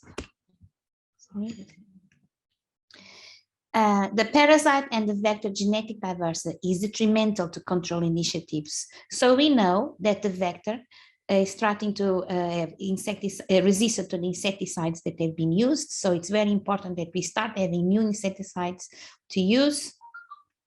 We also know that some strains of parasites are resistant to the drugs. So it's essential that we have new drugs in the market. We also know that some parasites have target gene deletions, and by having these gene deletions, we cannot detect them with the rapid diagnostic tests. So although an individual will be positive, using the rapid diagnostics, they will still be negative. We cannot detect those infections. And we still don't know how the genetic diversity of the field parasites is going to affect the use of a malaria vaccine, because these malaria vaccines are designed having in account the genetic diversity of the laboratory strains, but not the ones on field parasites. So it's very important that we use genomics for discovery, diagnostic, and also for surveillance. For discovery, that we know a little bit more about the genes that are involved in the different processes and find new polymorphisms that could be, for example, associated with drug resistance. It's very important to use genomics as well to develop new diagnostic tools. We have to find all the genes that we could target for the rapid diagnostic tests. And in case of surveillance, we use it at the population level, where we screen populations to understand where in the world drug resistance is spreading. The genomic data, as you can see here, this is the one that is currently available. by us and by many other teams. As then you can see, for Plasmodium falciparum, there's more than 6,000 genomes already available from field isolates, from Illumina data, and for long reads, there's already 14. Then we decreases to 1,000 in P. vivax, and if you look at the other species, particularly the P. ovale and P. malaria, we call it the neglected parasites, is only 4.3 or 2. So we don't really know much about the genomes of these parasites. And in terms of the vector, there's many vectors that transmit malaria, and at the moment we have lots of genomes from Anopheles gambia, that is the main vector in Africa, but we actually don't know much about the genome of the vectors in other parts of the world. So my focus is on the neglected malaria parasites. These parasites usually present in low parasitemias and often co-infected with P. falciparum or P. vivax. So many times they are not, there's no diagnostic for them, and they are underreported by microscopy, and they cannot be detected by the current rapid diagnostic tests. So when the researchers and clinicals starting to do PCR on the samples, they realize that actually the prevalence of this neglected parasite is much higher in some regions, from 1 to 24%. It corresponds to an estimate of 10 million cases annually with a wide geographic distribution. And although these parasites do not cause or rarely cause death, they can cause substantial illness, so anemia and also nephrotic syndrome. One of particular interesting characteristic of these parasites that will make them very difficult to treat is that they can persist in the human host without being detected or without having any symptoms, and then can reappear decades after or even years after the first infection. And these persistent species may not be readily cleared by standard anti-malaria drugs. So this is one of the first studies I'm going to show you. You're working on one of the parasites, P. malariae. So we have many collaborators across the world that were sending us samples. So we have 500 samples from more than 20 countries. And we're doing genomes of these parasites using both the Illumina and the Minion platforms. But one of the problems we have first is that when we get a blood sample from an infected individual, it's very difficult to obtain sufficient parasite DNA that we could use to perform genomic analysis. This is particular because of the low parasitemia and the amount of the human DNA contamination. So if we do sequence sample, we will probably directly from blood, we'll probably have mainly human sequences. So we have using a technique, it's called selective whole genome amplification, that has been applied previously to bacteria, and we adapted this technique to be used on parasites. So this is a method that selectively enriches for DNA of a given organism from a mixture of DNA from that organism and the contaminating DNA. So for example, if you have a sample, a blood sample with lots of human DNA, we perform this selective whole genome amplification. It's almost like a PCR that takes around 16 hours. And after that, we will have enrichment for the parasite DNA. And what we use a selection of primers that bind frequently to the target DNA. So these primers bind to the parasite DNA, but they rarely bind to the human DNA. And we use an enzyme, a 529 polymerase, that amplifies large segments. So during 16 hours, this enzyme will target very large segments of the parasite DNA. And then it's a random, and it's random, the binding of the primers is random across the genome of the parasite DNA. So as you can see here, this is when we sequence the sample before doing this technique, the selective amplification of the parasite, we have loads of human DNA. So percentage, almost 90% of the reads that were sequenced were human, and very little of the parasite DNA. So we could not do any genomic analysis by doing this. But after the selective whole genome amplification, as you can see, we have an increase of to 50% of the reads are binding to the parasite DNA. And then this is an example. This is a chromosome here. Oh, sorry. We have the chromosome here, and this is the amount, the coverage, that is the number of sequence reads that align to this chromosome. And before the technique, we have almost no reads aligning to this chromosome, so we cannot perform an analysis. But then after the selective whole genome amplification, we see that loads of reads amplify to this chromosome. And this is our coverage of 5, and then we see that we have a coverage of 20 or 30, so in 70% of the genome is well covered, so we can start to perform genomic analysis. So the first thing we did, we sequenced some samples. This is our first results, some samples across Africa and also from Thailand. And you can see they group very well together per region. So we have the Thailand samples that closely group together in its cluster. And then we have here the samples from Sierra Leone, and then Liberia, and then we have here the samples from East Africa. We have now much more data, and we can see the clusters also in South America. And then we found almost 30,000 unique SNPs with this data. And then we try to look at the genes that we know that in Plasmodium falciparum, they confer resistance to anti-malaria drugs. And we wanted to see, do these parasites, the magnetic parasites, have also been developing or not mutations associated with drug resistance. So although we did not find mutations in the CALCH and MDR1, we did find 2 non-synonymous mutations in the DHPS and also 2 non-synonymous mutations in DHFR.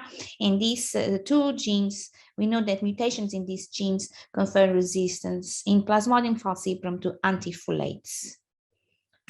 So when you look at the sequence, so we compare the P. malariae and to the Plasmodium falciparum genome.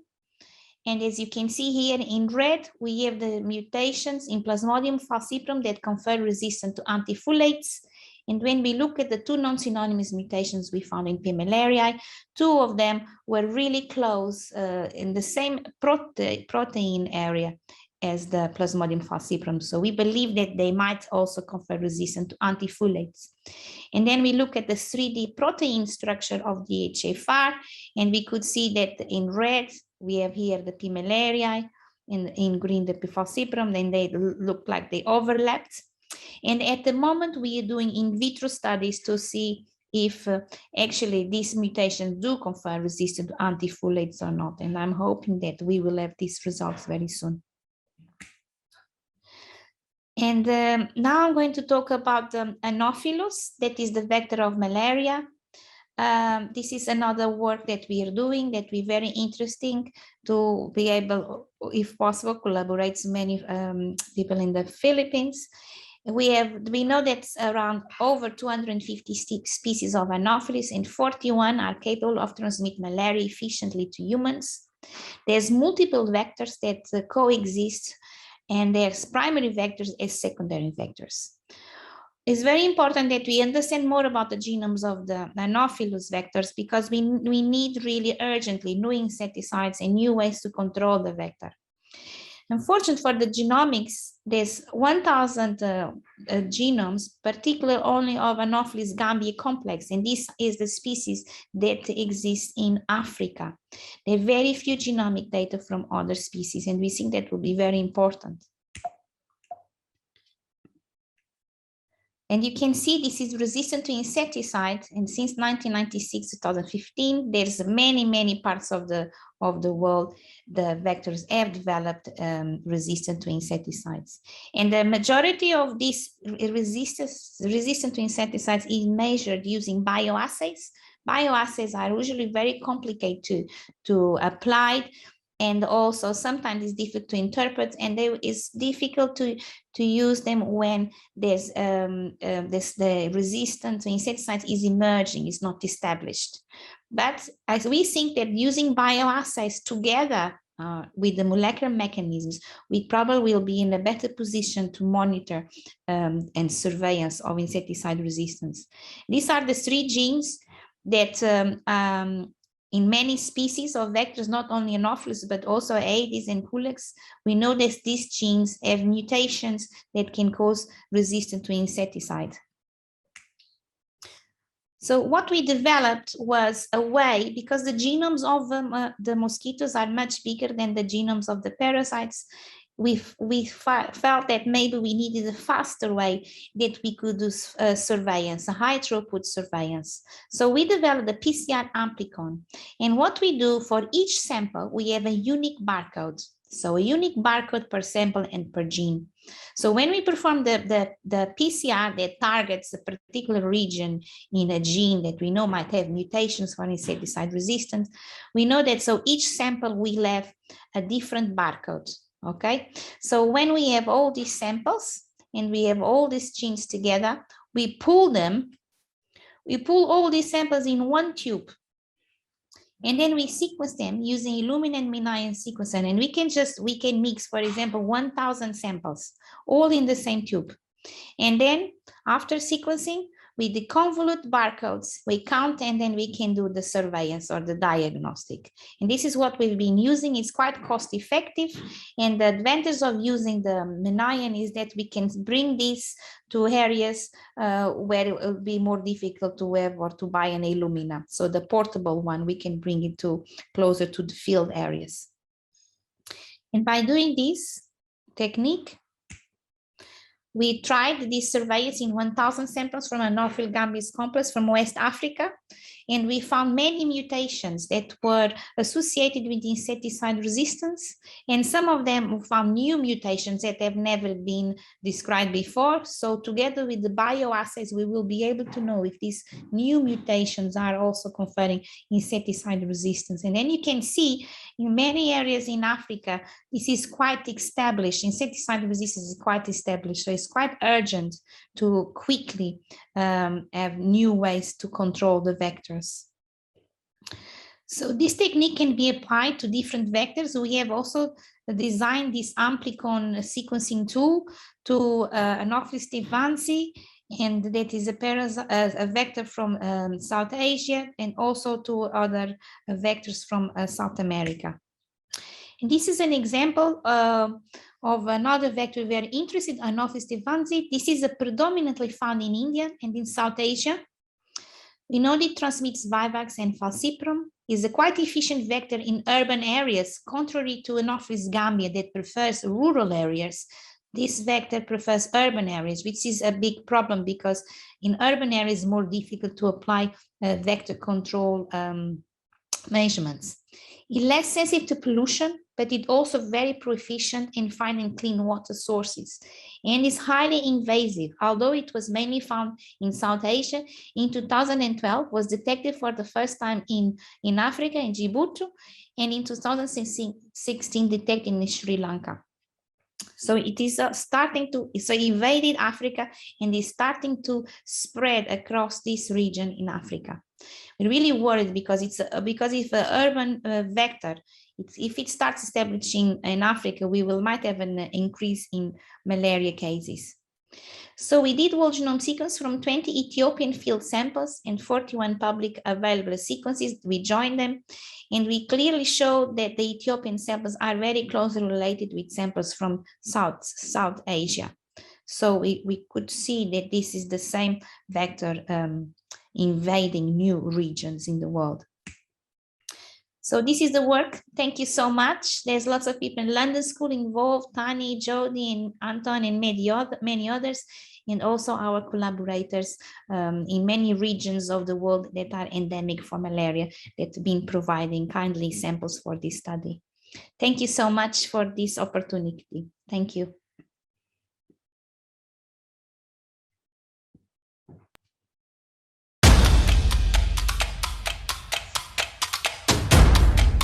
Thank you very much, Professor Campino. Indeed, malaria control is an ongoing fight in the Philippines, especially locally. So knowing resistance profiles of both the parasite and vector would really help us a lot. And again, for all our audiences, we would love to hear from you. So please write your questions in the Q&A portion at the bottom panel of your screen. And we will be asking them personally to our speakers during our open forum. So now we know that omics is a relatively new field of interest. So let's hear from our audience. So let's look at the previous poll. the answer to the question number 2. So the question was, have you seen the effect of omics in your sector? So we know that One Health sector is composed of the human health, the animal health, and the environmental health. And our audience have answered. Okay, so for the answer of our audience, there's about 38% of our audience who said, unfortunately, they never heard of omics. So I think it will be posted as a challenge for everyone and also for our project team that these projects in the future will be spread to a wider sector or a wider range of fields. So, but a quarter of our audience also said they are already cognizant of its application, and that's very promising indeed. So let's hope that with this kind of information dissemination, we can also invite more students and more researchers to be affiliated to omics and our field of research. So thank you very much, audience, for participating in our poll. And now on to our fifth speaker for the day. He completed his baccalaureate and master's degree in economics and worked in finance for 9 years, going from an intern to a senior analyst. After that, he decided to pursue a career in academic research and completed his master's in bioinformatics at Cranfield University.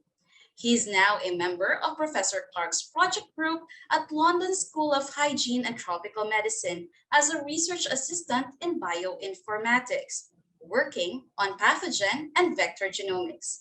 Please welcome Mr. Anton Spader. Mr. Spader, the floor is yours. Thank you very much.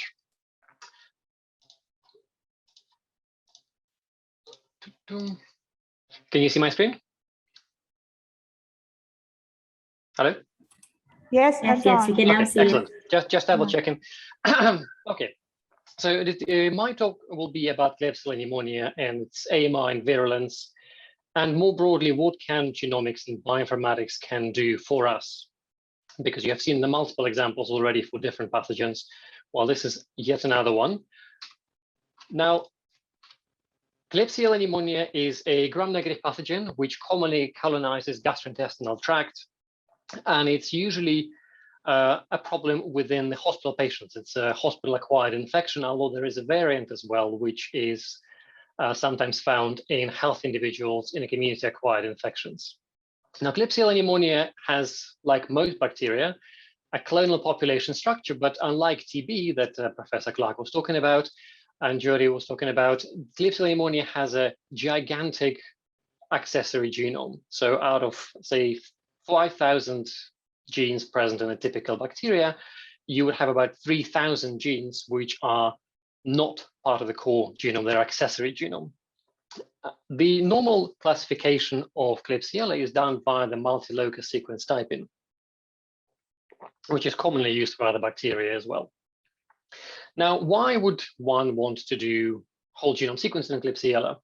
Well, because it helps you to understand not just presence of particular gene, as which you can do, for example, via PCR, but it helps you to understand the location of those genes, it helps you to understand the presence of plasmids, and it also allows you to gain some insight into the transmission patterns of this pathogen within the region of interest, be it a country, be it a hospital, or be it a city. One really important aspect of Klebsiella pneumonia and why it's highly feared is because of this accessory genome of it and how rapidly it can acquire antimicrobial resistance genes. And once it acquired those genes, it can easily pass them on to other gram-negative pathogens because of the selective pressure that we exert on these pathogens via the drugs that we use. So for example, before 2010, almost all Klebsiella pneumonia isolates were susceptible to carbapenems.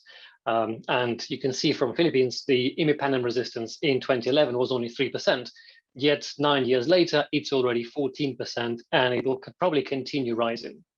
And if you look at the extended spectrum beta-lactamases, again, in Philippines in 2020, it was 28% across the country. Clearly a problem if you're a clinician because it's knocking out the availability of tools for you. So what we have done is we have looked at a large data set of whole genome sequencing data from Portugal with the intention of understanding the dynamics of this pathogen, understanding how the resistance to the commonly used antibiotics has emerged and how it's spread throughout the region. So we had 509 isolates spanning 40 years. And what we have done is we have found some interesting patterns there. And for example, here you see the sequence type 15 isolate, which is the predominant isolates within Portugal. And particular sequence types predominance varies considerably across the world. So in theory, this is supposed to show you that all of these are highly clonal, they're highly related, much like you have seen in TB phylogenetic trees, but it's not quite like that. And you can see, for example, here, the region in light green, which is the north region, from the 2019 is very different from the 2019 samples from the southern region. You can see the phylogenetic distance is very, very considerable. In fact, it's longer, the distance, than the distance between the southern isolates from 1980s and 2019. So clearly there's reasonably strong distinction between the isolates, even within the context of one country, depending on whether they're located in one city or in the other city or in the southern part of the country, in the northern part of the country, whether it's driven by environmental aspects, whether it's driven by travel patterns, we can't say, but clearly there is something there to be understood from perspective of controlling and understanding the spread of the drug resistance. And you can also see one interesting aspect here at the bottom, where you see the mixture of the southern and the central strains. And this particular region is also characterized by the mixture of two types of beta-lactamases, the extended spectrum CTXM and the carbapenemase KPC. Normally, as we have seen in this large data set, you either have one or you have the other, but you don't have both. And that little group here of samples at the bottom, where the two regions seem to be intertwined, is also where the two drug resistance genes are present in the same isolate. And I'll show later why that happens, why we think that happens, and what might be the implication of that. We also, because we had the phenotypical AMR data for a lot of these samples, we had looked very closely at the drivers of resistance for particular antibiotics. And for example, I will use an example of ciprofloxacin, which is a fluoroquinolone. There were 6 common fluoroquinolone resistance genes within the Portuguese region that we have found, or the OQXAB, gyrase mutations, multiple ones, acetyltransferase, and QNRB. Now, you see that the genes actually have very different influence on the resistance of the isolate. And while, for example, the OQX is able to tilt some of the samples over the AMR breakpoint line, so it makes them technically resistant, the impact of these two genes is nowhere near as high as there is impact of the gyrase A mutation, which makes the isolate almost completely immune to the drug of interest. And this kind of information allows not just to see, is the gene present or is the gene absent? It allows you to compare the genotypes and sometimes see if perhaps all the drugs that you have decided no longer are feasible because there's just such a strong resistance to them, whether those drugs might actually turn out to be feasible again.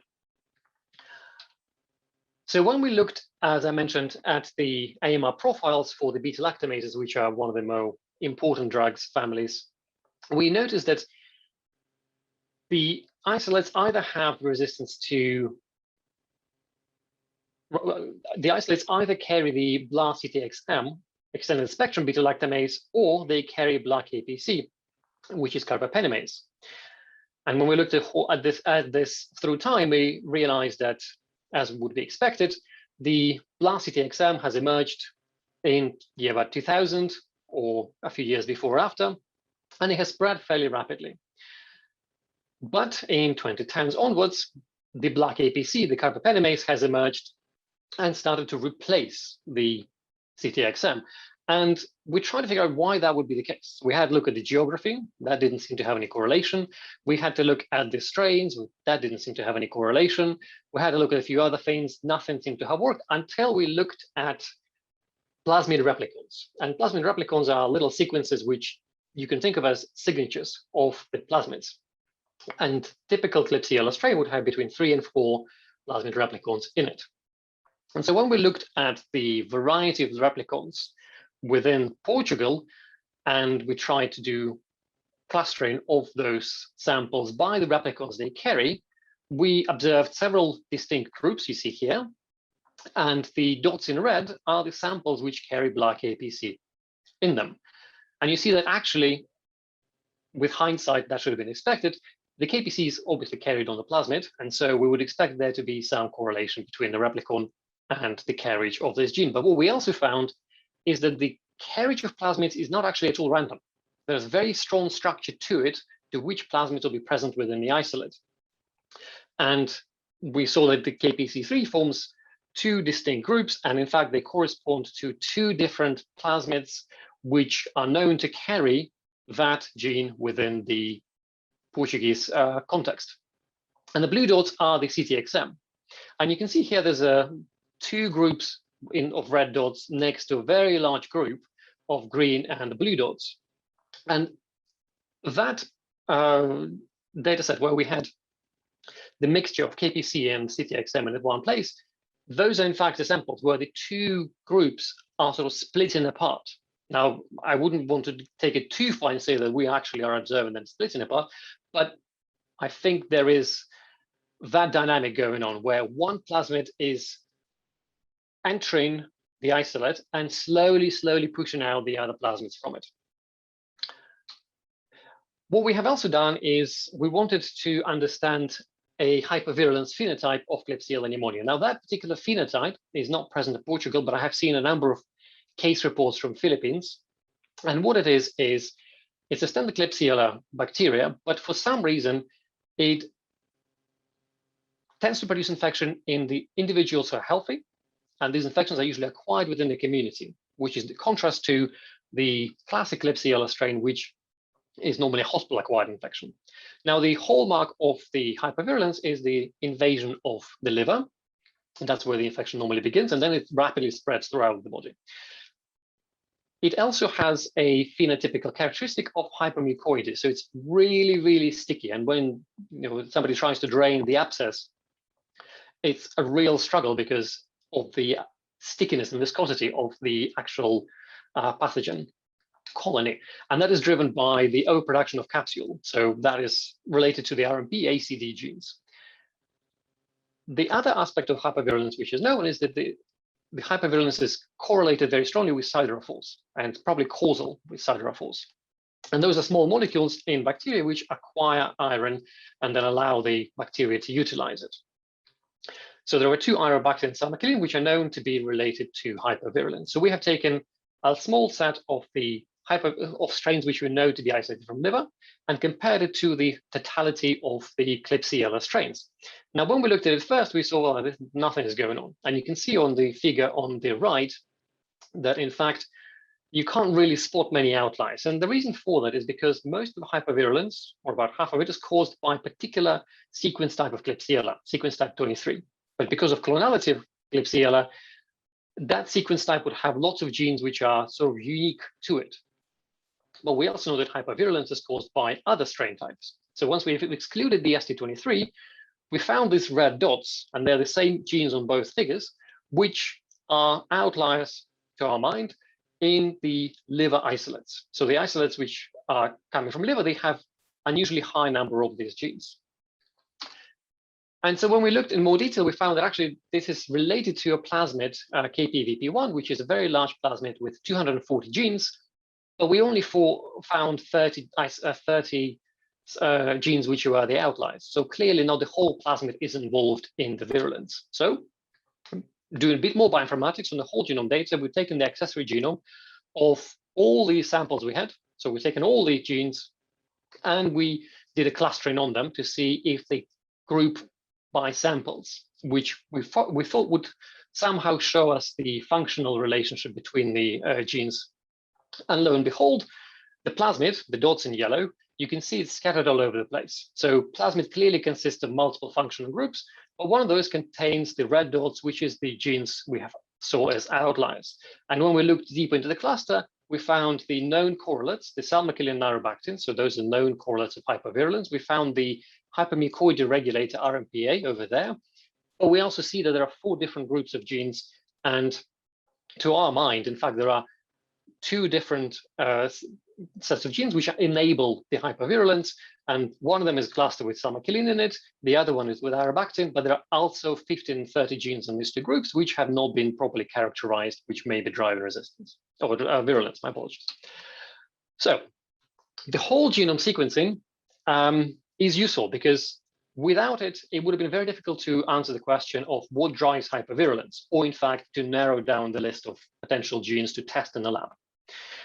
It also allowed us to understand the IMR dynamics within the Portugal and how it changed over time and what was driving it, how the interplay between plasmids was driving that difference between the susceptible isolates, then the 2000 to 2010 when it was dominated by the ESBL, and then the current where the KPC is becoming a very common gene.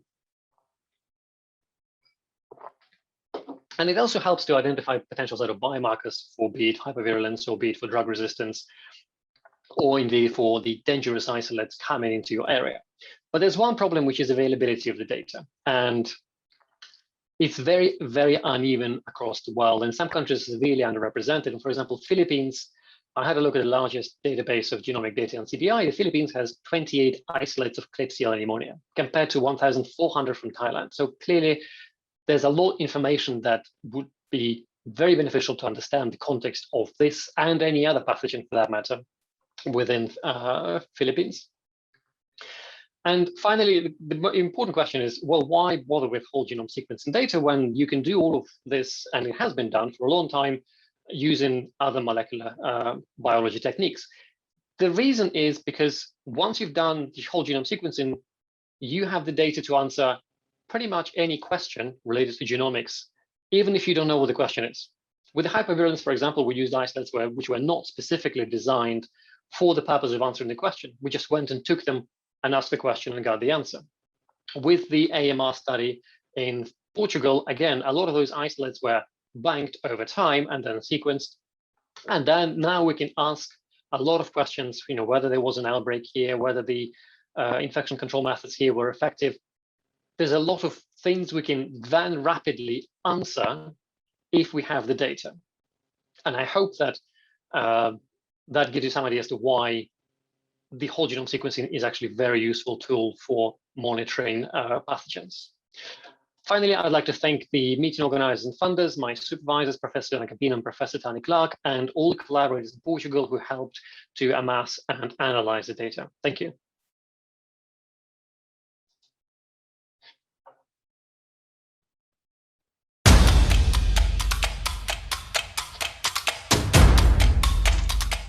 Thank you very much, Mr. Spader. I think the hypervirulence genes is something we really have to watch out for clinically. And antibiotic resistance is alarmingly rising in the Philippines, and knowing that might be able to recycle some drugs will help our clinicians in the future. So thank you very much. And for our finale session for today, she had her bachelor's degree and master's in the field of microbiology at UP Los Baños. And in 2015, she graduated with Doctor of Public Health in Medical Microbiology. She had her postdoc training in industrial microbiology and biotechnology from Dankook University, Republic of Korea. And currently, she is a professor of microbiology, virology, and immunology. She is also a university scientist serving as an associate dean for research and public service at UP Manila. She now heads the Applied Microbiology for Health and Environment Research Group, using One Health approach to advocate disease prevention, environmental monitoring of pathogens, and risk predictions leading to community resilience for health. Let us all welcome Dr. Marilyn Balolong. Dr. Balolong, the floor is yours.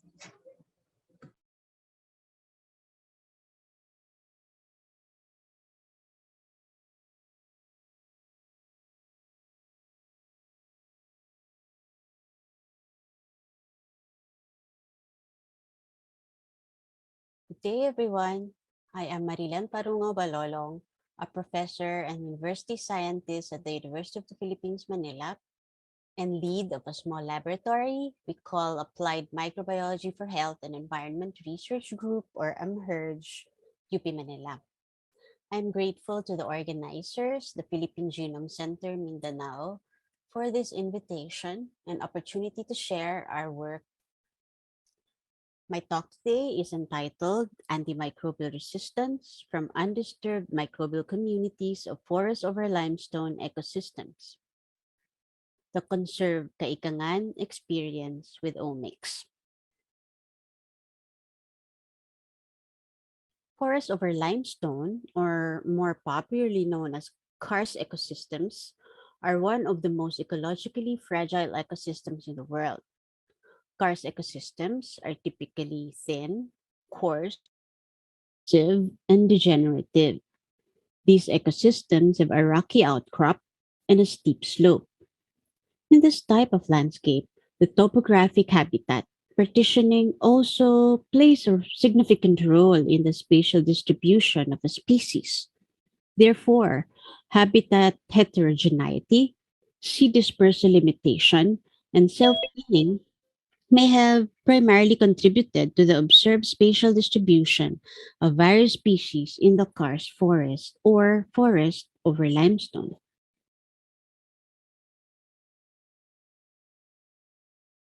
Nearly 25% of the world's population lives in karst areas. The Philippines has been recorded to have a vast area of karst or forest over limestone landscapes, but a large portion of it is not yet studied and protected. It covers about 30,000 square kilometers, or 10% of the country's total land area, and a large portion of it is not yet studied and protected. In soils found in a karst topography, excess amounts of inexchangeable calcium limit the growth of vegetation. The adaptive capability of plants to grow in such environment partially or completely comes from the symbiotic or associative microorganisms. Soil microbial communities, or SMC, play a key role in release and retention of soil nutrients and soil fertility. Other uses of microbial communities will include the production of phytohormones, nutrient cycling, detoxification of contaminated soil, biocontrol of soil-borne phytopathogens, organic matter decomposition. Our study would be valuable for that matter by determining which microbial strains can be used for field application in karst topography. Moreover, baseline data that we have gathered from this study may provide valuable insight on this ecosystem and may pave the way in long-term monitoring of microbial diversity. We are Conserved Kaigangan, a program funded by the Philippine Council for Agriculture, Aquatic, and Natural Resources Research and Development, or PICARD, under the Department of Science and Technology, DOST. We are led by our program leader, Professor Dr. Inocencio Buot Jr. of UP Los Baños. The program consists of 4 projects, of which our Project 3, focused on the taxonomic and functional diversity of soil rhizosphere microbial communities in forest over limestone ecosystems. This project is led by Assistant Professor John Daniel Ong of UPLB, which is an inter-CO collaboration between UPLB, UP Manila, and our partner, Summer State University. Members of the team are myself, Assistant Professor Edmerson Hieronimo. We serve as the project staff. We are supported fully by Yula Bosito, Flora Quirobin, and Gab Villarama, who served as our science research specialist. We have also opened our door to train both undergraduate and graduate students under the project who includes Crystal Gonzalez from UPLB, and Zach Lara, Dane Lenado, Julia David, and Nika Mahusay from UP Manila. In 2019, the Conserve Kaigangan program conducted sampling in 4 municipalities of Samar. These are Giwan, Pasay, Taft, and Paranas. The project aims to assess the soil quality in the karst ecosystem based on its physical-chemical properties, analyze the taxonomic diversity of the bacterial community from the karst ecosystem.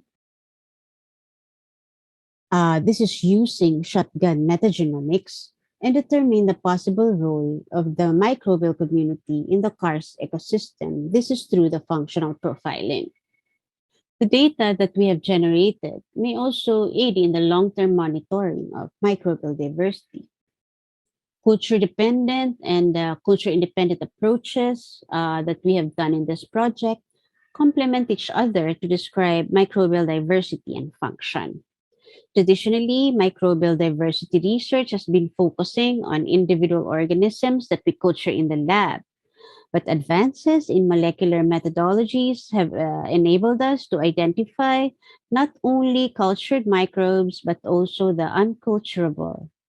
This has revolutionized high throughput sequencing technology and generated massive amounts of metagenome data to reveal a hyperdiverse community across a variety of environments.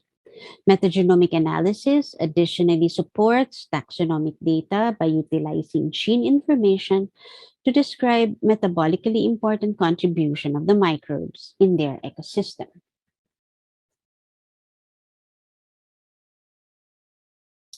To our knowledge, this is the first report to provide baseline information on its microbial community and their possible roles in forest ecosystems health in the Philippines, which may lead to an identification of new microbes with specialized metabolism and promoting biodiversity conservation of karst forests in the Philippines. The karst soil from all sites were found to be dominated by bacterial sequences from proteobacteria and actinobacteria, and these are followed by Firmicutes, Acidobacteria, and Chloroflexi.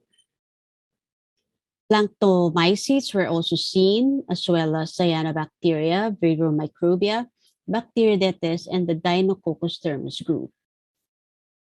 Interestingly, within the proteobacteria, alpha proteobacteria were the most abundant. Various genera under this group includes Bradyrhizobium, and Nitrobacter, which are responsible for nitrogen cycling. And these are found to be abundant across all 3 sampling sites. This goes to show that there are microorganisms present in the karst soil forest that have plant growth promoting abilities. We have also seen autotrophic green non-sulfur bacteria sequences, and we believe that these are responsible for the carbon dioxide fixation. Some autotrophic bacteria were also detected, like Nitrospirae and Chloroflexi, which we think may be involved in the transformation of the nitrogen element in the nitrogen cycle. We have also detected sequences pointing to Planktomycetes, which is a phylum of widely distributed bacteria found in most terrestrial and aquatic habitat, which plays an important role in carbon and nitrogen cycling. For fungi, the most abundant sequences across the sampling areas belong to Ascomycota, followed by Basidiomycota.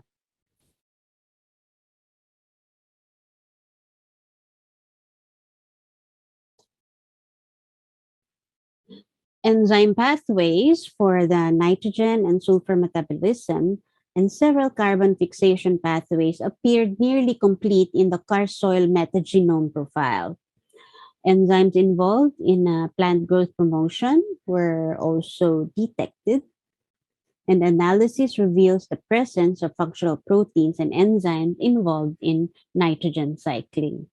For instance, acid and alkaline phosphatases are able to release free orthophosphate from recalcitrant organic P forms, thereby improving the bioaccessibility of various recalcitrant P forms in soils. So this may be very important in the karst formation.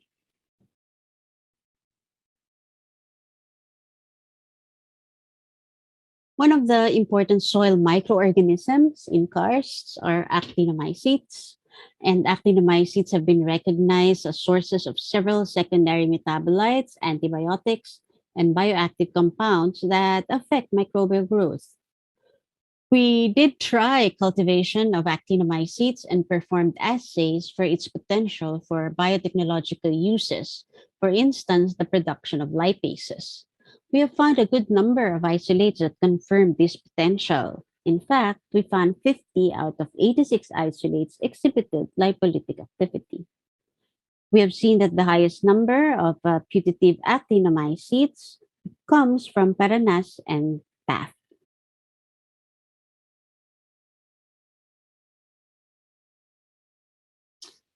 This part is a detour of the project. Actually, we suddenly became interested with studying resistomes and antimicrobial resistance. If you can see here the figure that I have obtained from an article from Frontiers, it describes that intrinsically resistant bacteria have emerged as a relevant health problem in the last years. So those bacterial species, several of them with an environmental origin, present naturally low-level susceptibility to several drugs.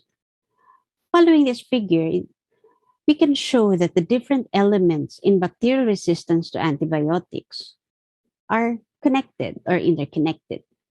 It describes that all bacteria have a repertoire of elements that contribute to their characteristic phenotype of susceptibility to antibiotics, what has been dubbed as the intrinsic resistome. Some of the elements of this resistome are classical resistant elements as antibiotic inactivating enzymes, whereas others belong to all functional categories. So the mutation of some of these elements makes the bacteria more susceptible to antibiotics, whereas for some others, increased resistance can only be acquired. Nevertheless, the acquisition of a phenotype of increased resistance to antibiotics not always implies a genetic change, either because of a mutation or as a consequence of acquisition of a resistance gene through horizontal gene transfer. Phenotypic non-inheritable resistance can be achieved by different processes that include, among others, growth in biofilms, swarming, adaptation, and the development of persistence. For example, look at this particular figure. Resistance is readily detected in soil or maybe the aquatic environment or at the atmosphere or perhaps built environments or animal sources. No? Soils are likely the major reservoir of resistance genes and source of their diversity, given the density of microbial species there. Wild and domestic animals are also sources of resistance, and microbial species that are shared with humans, including many that cause disease. The selection and mobilization of resistance elements coincident with antibiotic use results in gene flow from the environment to the pathogens that cause disease. So the evidence is now clear that the environment is the single largest source and reservoir of resistance. The diversity and abundance of resistance in the environment is consistent with the ancient origins of antibiotics, and a variety of studies report a long natural history of associated resistance. So the implications are clear, and that we must understand the evolution of resistance in the environment, its diversity and mechanisms is essential to the management of our existing and future antibiotic resources. So we tried it. We tried it with our data. So the goal is to establish and describe the resistome profile of the microbial community of karst areas. And we tried it first in one municipality. This is Giwan, no? By using in silico bioinformatic tools in order to detect biomedically relevant resistance genes. And currently, surveillance efforts in the country only encompass resistome profiling of clinical samples. So, reshaping AMR surveillance to accommodate both clinical and most importantly, environmental samples may provide imperative data on mitigating the spread of antimicrobial resistance in the country.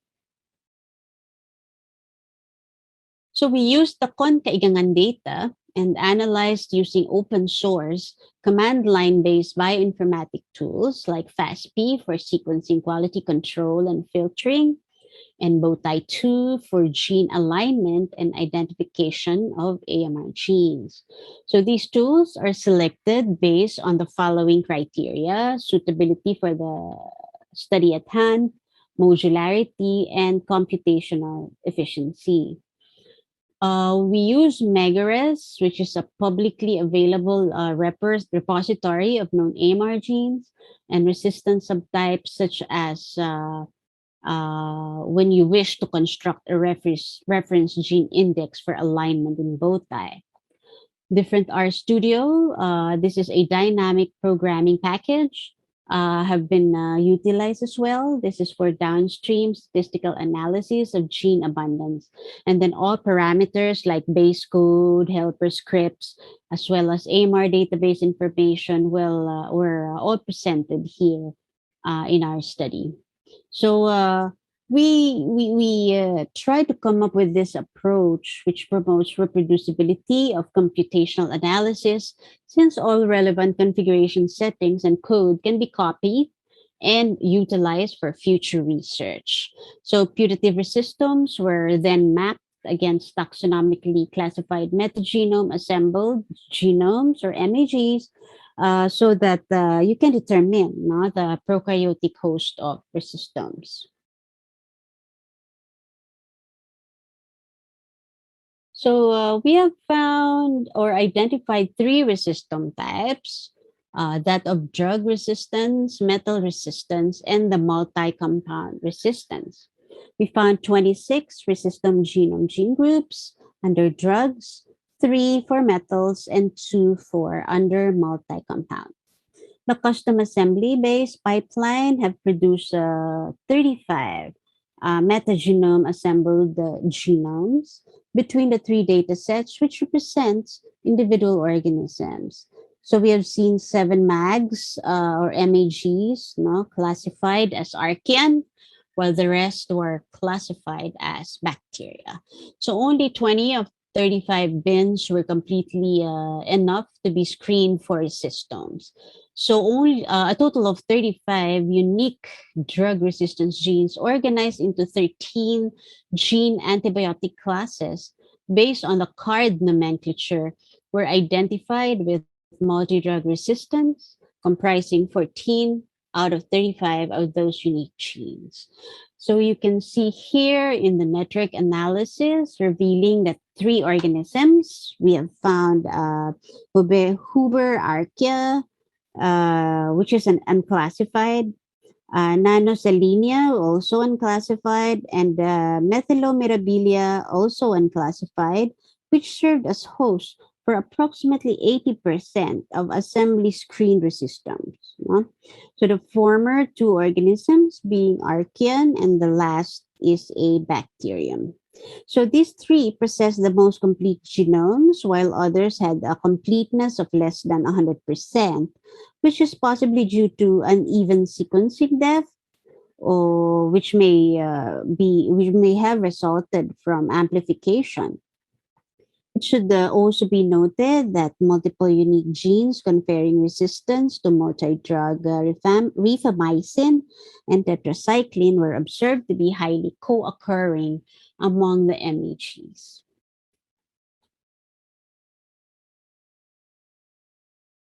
The resistant profile of the unexplored karst soil that we have observed from G1 was composed mostly of drug resistance. Due to the prevalence of drug resistance gene groups, information about, say, nearby wastewater treatment or the use of antibiotics of the nearby communities and the activity surrounding the sampling sites may be interestingly considered for future research to better understand the current state of the karst ecosystem in Giwan. It is recommended also that other factors such as mobile genetic elements and virulence factors are profiled alongside the resistomes and SMCs to better substantiate possible correlations among the gene elements and microbial communities. We also see future studies that could also opt to isolate bacterial communities from environmental samples, and probably we can identify the specific resistance genes like from metals or biocides. This is for purposes of data accumulation for future plans of, say, bioremediation for a particular environment type. Previously established concept of resistome, which encompasses all types of antibiotic resistance genes, and the important findings from One Health sector, considering this concept, thereby emphasizing the significance of One Health approach in understanding the transmission of antimicrobial resistance genes. Looking ahead, in the Philippines at least, methodologies are essential and are needed to be optimized to decipher the complex resistome structure in the microbiomes of humans, animals, and most importantly, the environment. Based on the recent achievement of resistome studies in multiple One Health sectors, as you can see here in the figure, future directions for systems research have been suggested to improve how do we understand and control the transmission of antimicrobial resistance genes. They have identified the number one, ranking the critical ARGs and their host. Number two, understanding ARG transmission at the interfaces of One Health sectors, identifying selective pressures affecting the emergence, transmission, as well as the evolution of the ARGs, and of course, elucidating the mechanisms that allow an organism to become taxonomic barriers in ARG transmission. Currently, we at AmHerge contributes to the AMR monitoring through omics approaches through the following projects. The first is Sportec or sales.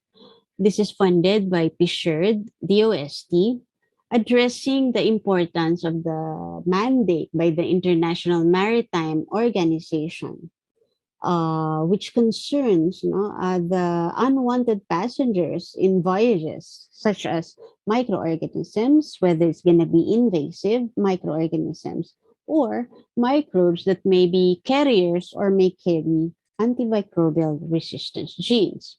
We partnered with Marina and Coast Guard for this very important and timely endeavor. The next project is COVRAS. This is funded by CARE Philippines, and we partnered with Maynilad and the City of Manila. Our goal is risk prediction. So we believe that COVID can be transmitted through water. That's why we take water sample, or particularly wastewater samples, for us to be able to monitor and more importantly, to predict the risk of a certain area for COVID-19. Interestingly, since during the COVID-19 pandemic, antimicrobial resistance have also shown an increasing trend. So we also monitor antimicrobial resistance through qPCR and correlate them with the public health data related to COVID-19. The main goal really is risk prediction of a certain area. For all of these initiatives, our main desire really is to achieve community resilience. Community resilience would allow wellness, access, education, engagement, self-sufficiency, partnership, and quality, as well as efficiency.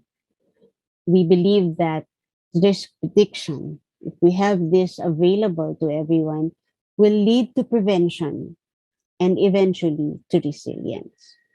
So we would like to thank our funding agencies, PCHRD, Picard, Assured, from the Department of Science and Technology, the National Institutes of Health, UP Manila, CARE Philippines, Accord Philippines, Partners for Resilience Philippines, MWSS, Maynilad, and the City of Manila.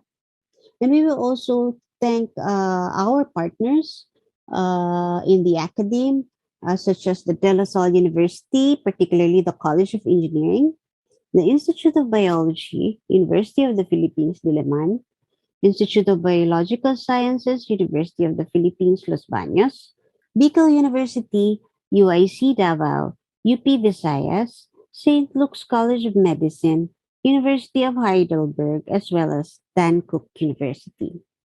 So I think this is my last slide. Thank you very much for your attention, and I'm happy to receive your questions. Thank you very much for listening.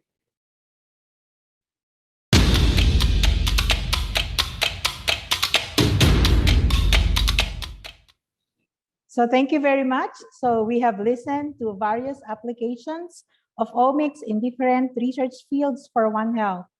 Now I would like to request our guest speakers to please turn on their cameras for our open forum.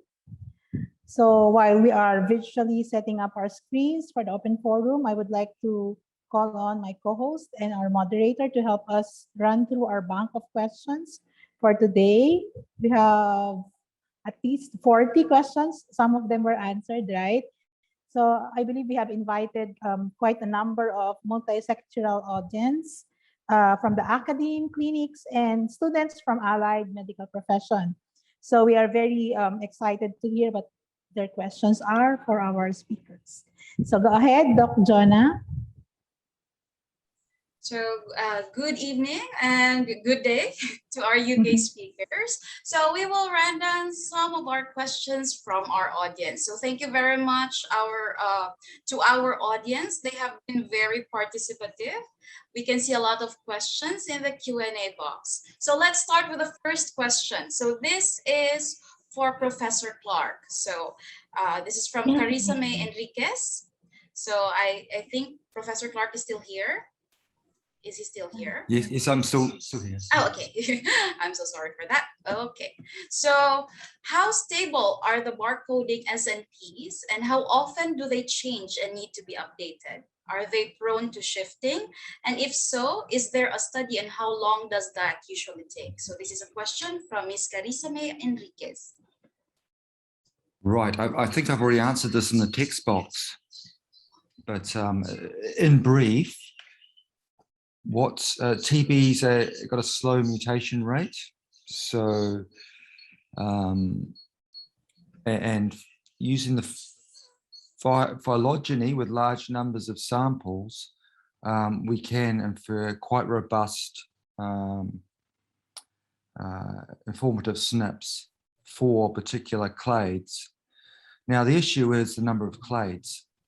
The more you sequence, the more sublineages you'll find, the more barcoding SNPs you'll need to identify. In our experience, we've effectively extended the number of sublineages, which has meant we've had to identify some new mutations associated with them. But for the existing sublineages, almost all of them we haven't had to change the underlying mutations for those. Okay, so thank you very much, Professor Clark. I hope that satisfied our audience for today. So Professor Alela, Dr. Alela, would you want to pick another question from our audience? Okay, so for Professor Campino, so what are the current drugs of treatment programs that addresses the genetic polymorphism Yeah. of PFMDR, PFCRT, and PVMDR1 that are known to be resistant to artemether lumefantrine and primaquine for malaria treatment, that are highly used in Africa and South Asia, including the Philippines. That's from an anonymous attendee. Sorry, could you, okay, I just checked the question here. Okay, thank you. Yes, yes. So these genetic polymorphisms for falciparum, we know quite clearly for some of the drugs which one are the targets and which one are the genetic polymorphisms. For artemisinin, we know it's the CALH13. It's mutations in the CALH13 gene that have been emerging and spreading in particularly in Southeast Asia, Cambodia, and Thailand. And for P. malariae, we now found that some of these mutations, as I've shown, the DHFR, DHPS, are also present. So probably because they are found as co-infections with falciparum and vivax, they will be also under the selection pressure of the same drugs. So I think that in the Philippines, I actually am not really sure. I think falciparum and vivax are the main species, isn't it, at the moment? Will be quite interesting. Yeah, we have falciparum mostly. Mostly falciparum. It's very interesting because usually in Asia we have predominant vivax, isn't it? Mm-hmm. So it'll be very interesting to have a surveillance of the genomic population in the Philippines and see what's the frequency of these mutations. Yeah, we are very happy to have a collaboration with you. I think some of the officials from the Department of Health in Region 11 are with us also. Mindanao is one of the hotspots for malaria. So Doc Jonna is nodding her head. Although right now we only have a few provinces which are malaria endemic. Thank you for your... So we know that, for example, the resistant in the to artemisinin, the CALH mutations, they have been, last year they found it in Africa, in Uganda. So we really worried that now it starts spreading. And it will be really important to this monitoring in the Philippines, even if you just target specifically the CALH gene, that will be using amplicon sequencing, for example, that will be really important. Yeah, I had a previous project on that, but several years ago. So we really wanted to collaborate with you. Tani and I were talking about it in some of our meetings. So we are looking forward to work on you on that, Professor Campino. It's fantastic. Only if I go to the Philippines. That's the rule. Let's show away COVID. So next question. Thank you. Ma'am Cyrus, please. Yes, I think this is for Professor Phelan. So regarding TB drug resistance database, did you adopt existing genomics database design plus your own database design for drug resistance, or was the entire database design designed from ground up? Is it possible to use your database structure or design, and does the GitHub repository contain the technical documentation? This is from Associate Professor Myla Anacleto from UPLB. Thanks for the question. Yes, so the first version of the database was generated, actually not by myself, but another PhD student at the time who is going to give a talk tomorrow. But that was essentially built from the ground up, based on lots of evidence from the literature. And so those are kind of allelic exchange experiments and kind of clinical strain that were reported from being collected in the field. Then kind of the next version was built by incorporating the data, kind of statistical data from our whole genome sequence experiment studies, which collected DSTs and also performed sequencing. I mean, the basic structure of it is actually quite simple.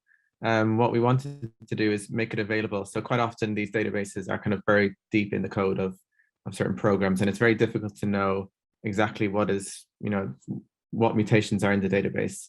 Either it's a format that we can't understand, or it's very specific to the software. So what we wanted to do is make it as simple as possible. So really, it's actually just a CSV file with a couple of fields being mandatory, the drug, the mutation, and maybe some kind of confidence level. And everything afterwards is processed by whatever pipeline it uses. It doesn't have to be TB Profiler, it could be a custom profiling tool. But by making it as simple as possible, it means that everyone from clinicians to nurses to kind of non-bioinformaticians can understand what's going on. Plus, it can be very extensible and can be kind of ingested by any pipeline possible. So yes, it is built from the ground up essentially, but super easy, and all the material and the documentation is on the GitHub. So I can maybe circulate that around in the comments. All right, thank you, Professor Jody. Dr. Jonna, I think it's now your turn to pick a question. Okay, so I think I have picked a question for Dr. Jan Yap. So Dr. Yap, what are the challenges or limitations brought by the COVID-19 pandemic in analyzing and sequencing the genomes of certain global diseases and microbial strains, especially for the Philippines? And are they currently given less attention and efforts as compared to the prevalent coronavirus? So thank you, and that's from Mr. Howard Mercado. Okay. At least with respect to the Philippines, of course, there's some immediacy or some how should I put it, prioritization given to COVID-19 by surveillance. But I would think there's, well, if it's an indication, a lot of the speakers here, for example, Dr. Balolong, among others, have shown that there are still other researches that are being conducted, that concerns other pathogens, infectious diseases, or the like. It hasn't stopped. It's just that it's probably isn't as popular, for lack of a better term, than, of course, the disease of the moment, which is COVID-19. So I would say, in a sense, life still, with respect to other researches, still went on. Okay, of course, some have also focused on COVID-19 efforts. That's fine. That's an immediate need. But of course, there's still others who have still maintained their attention towards the specific topics that they have been taking care of, even pre-pandemic. So there you go. Yes, thank you very much, Dr. Yap. Indeed, there are still a lot of projects for COVID, but we have to move on and also look at the other infectious diseases, right? Both in human health, animal health, and environmental health. So now I will pass the floor to Dr. Alayla. So please, Doc, can you please pick a question for our panelists? Sorry, so this is for Anton.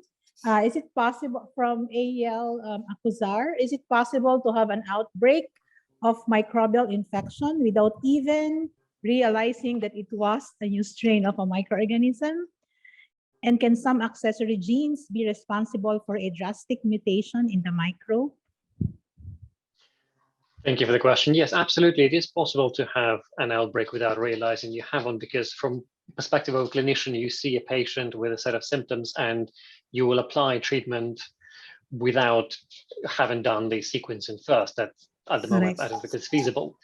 So you would frequently have that. And it is possible to have an outbreak driven by a mutation. Quite frequently, it's driven by an acquisition, in case of Klebsiella, by acquisition of drug resistance gene. For example, you have a strain that has entered a hospital or the ICU ward, which has carbapenemase resistance, and all of a sudden, whatever your standard treatment procedures no longer works because carbapenemase and all the beta-lactams are suddenly not working anymore for you.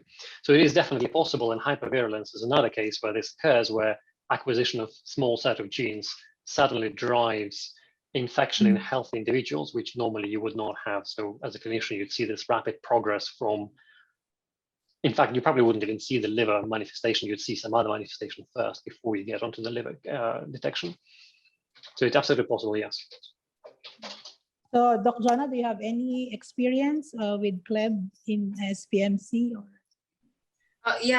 Because of the spread of this kind of resistance, we have an antibiogram profile in most of the hospitals, because usually once it starts, it will spread among the other patients, especially those that were admitted a bit longer in the hospital. Yeah, thank you. I think not only Klebsiella is our problem, right? So we have the ESCAPE team who is really giving us a headache in terms of treatment. Thank you, Anton. So maybe Ma'am Say, next question, please. Yeah, so this is for Professor Len. So for Dr. Bololong, what problems have you encountered in analyzing metagenomic samples? Lastly, what advice can you give to students pursuing environmental metagenomics? Thank you for the question. I really intended to answer that live because I'm advocating for many young scientists in the hall right now to really join us in exploring the environment for AMR. As for challenges, before the challenge really was where to submit our samples. So we usually outsource our sequence generation like in other countries, but now we are so thankful with PGC around. So we started with partnership with the PGC, and then maximize really the budget that we have so that we could generate the samples. In addition to that, the next challenge would be how to analyze that big data that the PGC will be throwing after the sequencing. So we are also, the first experience really was a nightmare because our laptops came crashing or our PCs cannot hold it because it's really huge. So we are thankful to the ASTI COR facility that they have allowed us to use their supercomputers so that we now can run all of that huge data and generate those particular sequences. And right now, we the next challenge would be to increase our manpower because the environment is quite large for a reservoir. So we are now really inviting many people to join us in this exploration. There's also a question earlier that says, are we centering in or focusing in just one group, like say bacteria? Actually, now we have new guys. I'm sure they're here as participants, focusing on viruses, fungi, archaea, because we have found in our initial data that there are some percentage of groups in our microbial communities. And because of the initial findings that there are interesting microbial groups in the resistome, in addition to the metal resistance, among others, it needs more questions to be answered later on. So I really hope that young people here from all islands, perhaps Luzon, Visayas, and Mindanao, can join us. We have quite a lot of data to play around with. And I hope you'll also be interested with this one. Challenge now is that we can climb our environments at the moment. So we play around with our data first, but hopefully after the pandemic, we can go ahead again and explore the areas. Thank you, Doc Len. I think that's the reason why we have PGC, right? To help us in storing big data. Maybe Yes. Dr. Yap can comment on that. Thank you. So thankful, Dr. Yap. Yes. But really, I would like to think that we're just, one of the people who does this. Yeah, Dr. Len mentioned ASTI in the core. I think I mentioned that in the presentation, right? They were one of the most helpful people, and they're one of the most reliable facilities around. Yeah. And the nice thing about it is, like I said, it's in effect a public infrastructure. So it's actually, for the technically anybody could use it, right? Yeah. And right.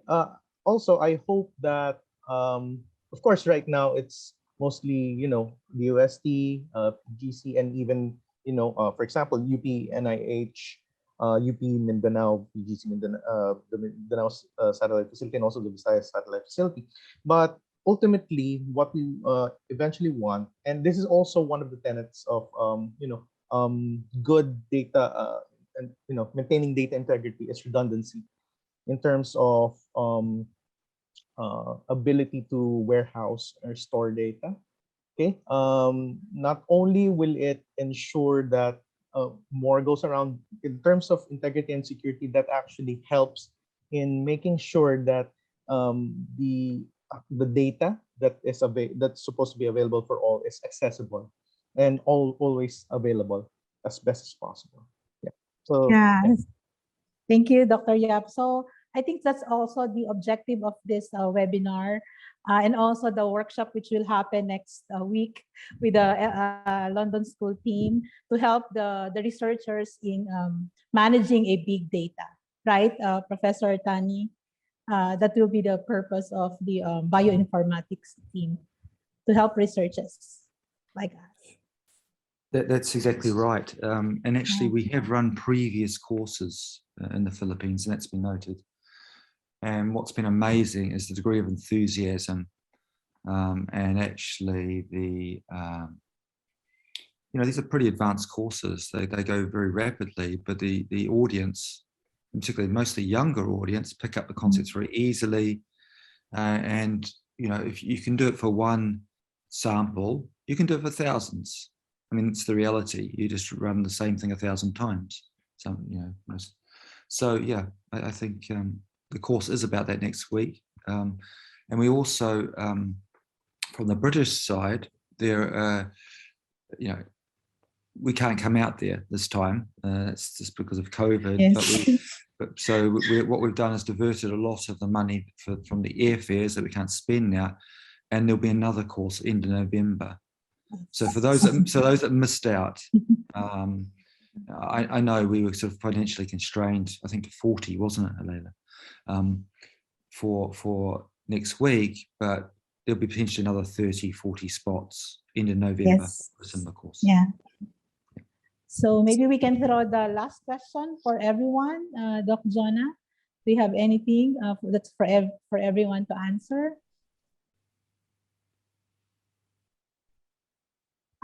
Please. Okay. Yeah, I'm so sorry for that one. Okay, so maybe this one. I think this is very familiar for both the local and maybe the international people, if they could collaborate with us. So the question is, can anyone conducting research who wish to have his specimen undergo genomic sequence do it casually? Or is there a procedure they need to follow? Or how can they reach you? So maybe we can start locally first. So Dr. Yap and Dr. Balolo, would you like to answer? Okay, I'll start out with a joke. So anything is possible if you're brave enough, right? Of course, technically you could, but the question is, what for, and would you do it safely? That's always the question, right? Even if it's your own, sample, you still need to follow biosafety protocols, right? Correct. Some ethical. I'm sorry about that. Ethical guidelines for doing it. So yeah. So long story short, technically you can, but ethically and of course legally, there are some protocols that you have to follow. So there you go. Okay, Thank you. Yes, I'm so sorry for that, Dr. Alela. So how about for Professor Balolo? What can you say about submission of samples to your office? Okay. Actually, it would depend the reason why you'll be submitting samples to us, because we don't analyze, like, say, for services. But if you wish to collaborate on the same theme, for instance, I have this karst forest in my province, or I also have this harbor water samples from my end, or perhaps we have wastewater samples from our end, then probably we could study that. And then if we have quite a good agreement, then why not? I think you can see me in Google. I think my email is everywhere. So if you're interested with what I have talked about this afternoon, maybe you can start corresponding. So that's a very good invitation for the students and researchers. Yeah, Maybe we can particularly the contact, students. yes, the Professor Balolo. So how about for our international team? Maybe because Mr. Spader said that we only have 28 samples of Klebsiella pneumoniae, and I think the hospitals are, brimming with samples. Can they do it? So I can answer that one. If there's an interesting question, we're very, very happy to collaborate. As a group, we've kind of evolved from being a malaria group to picking up TB, to picking up Klebsiella, and even doing environmental work as well now. So we're kind of evolving where the most interesting questions are. And the common theme is that these technologies that are talked about and others are talked about are kind of accessible to do these things. The costs have come down. A lot of the time, though, it's to do with what metadata is there associated with it. I mean, some of the TB work I showed, I think at one point in time, it was interesting to look at the genetic diversity or genomic diversity between samples, but now increasingly knowing a bit more about the samples would inform the analysis a lot more, particularly with transmission and those sorts of things. I think if it's a more of a personal question, what I do, Yeah. I'm interested in my human genome sequenced or genotype. There are, definitely in the UK, there are companies that do that very at low cost. And, so is it 23andMe and things like that, where the data sort of goes up and you can look at various aspects of and risks of various things in your DNA, but from your DNA. But yeah. But increasingly, I think you'll see a lot of these platforms and technologies making their way closer to the clinical side. They're already in hospitals, but maybe they'll be sitting on the desktop of the general practitioner or whatever, right? Or just in the associated lab. Yeah, so I think the major problem now is really drug resistance, right? So most of the studies really focus on that. So I think we should end this Q&A forum in the interest of time. We would love to answer all of your questions. Some of them were answered already. Doc Jonah, should you give your last question or? Is it? Thank you very much. I think the speakers already answered most of the questions also in the Q&A portion. So thank you also to our speakers for being very vocal about your research. Indeed, it is very good to see and to hear about different research, especially those that are affecting our fields. And I would have to tell you that most of my resident physicians would say like, oh no, omics is too much of an intelligent field. Yeah. So I think they really need to be exposed more to this kind of data, because this is where we will shift our evidence-based medicine in the near future. Thank you. Thank you very much to our speakers from UK and in the Philippines. So Ma'am Say, please proceed. All right, so thank you very much to everyone. We will now proceed with giving of certificates of appreciation. So first, thank you very much for serving as our moderator, Dr. Jonna Addoon. Thank you also to our keynote speaker, Professor Tani Clark, and our invited speakers, Professor John Michael Yap, Professor Jody Phelan, Professor Susana Campino, Mr. Anton Spader, and Professor Marilyn Balolong. So on behalf of UP Mindanao, we would like to give you certificates of appreciation. I'd like to read some of your certificates now.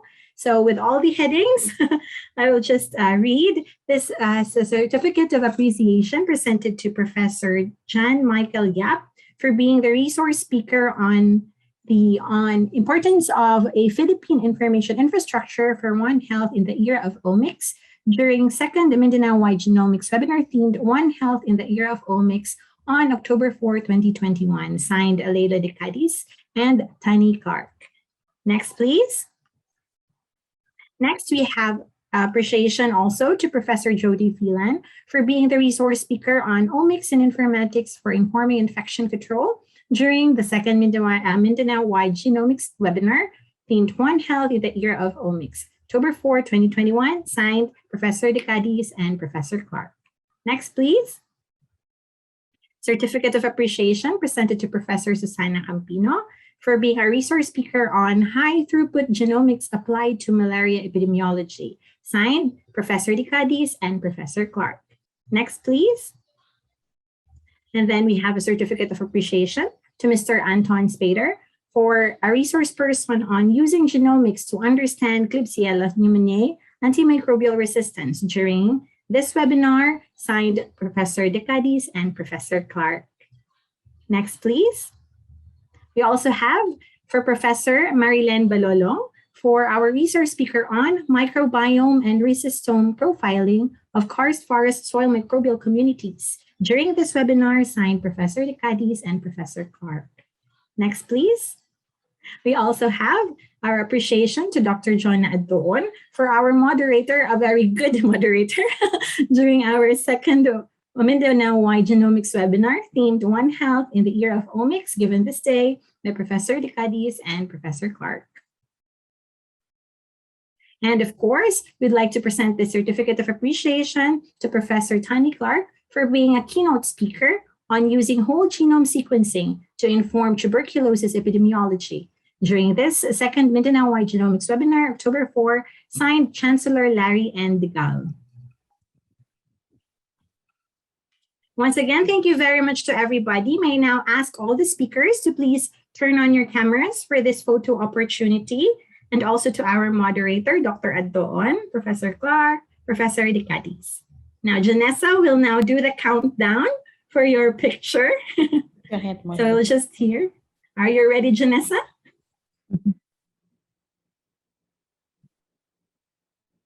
Okay, should I count? 1, 2, 3, smile. So I guess it's okay. Ben, are we okay? Are we okay? Yes. Okay, so thank you very much to our moderators, and again to our speakers, Anton, Jody, Professor Tani, Ma'am Len, Professor Susana, Dr. Michael Yap. So before we end this program, let us all witness a small presentation from a folk dance of the Maranao people of Lake Ranao in Mindanao, Philippines. This will be presented by our UP Mindanao Dance Ensemble. Yeah, because we're supposed to have a cultural night. So unfortunately, Tani, we cannot have that. So maybe we can just present something to our team. Okay.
We hope we can do it live next time when Tani and the team visits us. Tani, I hope Yes.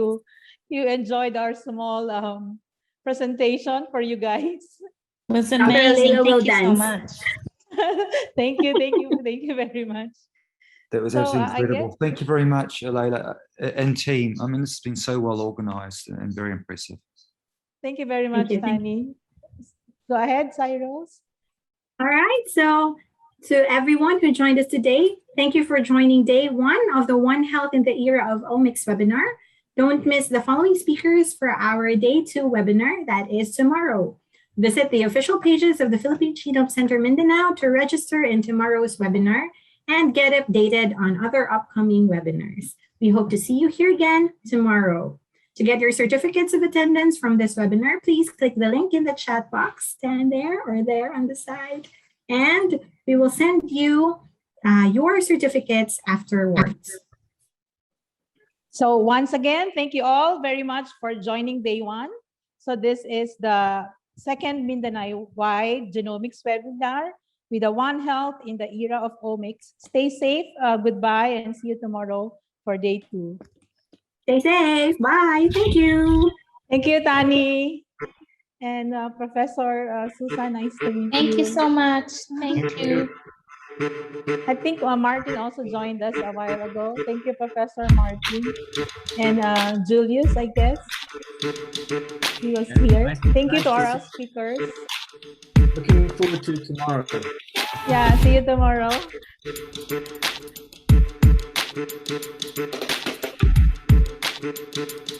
Amazing.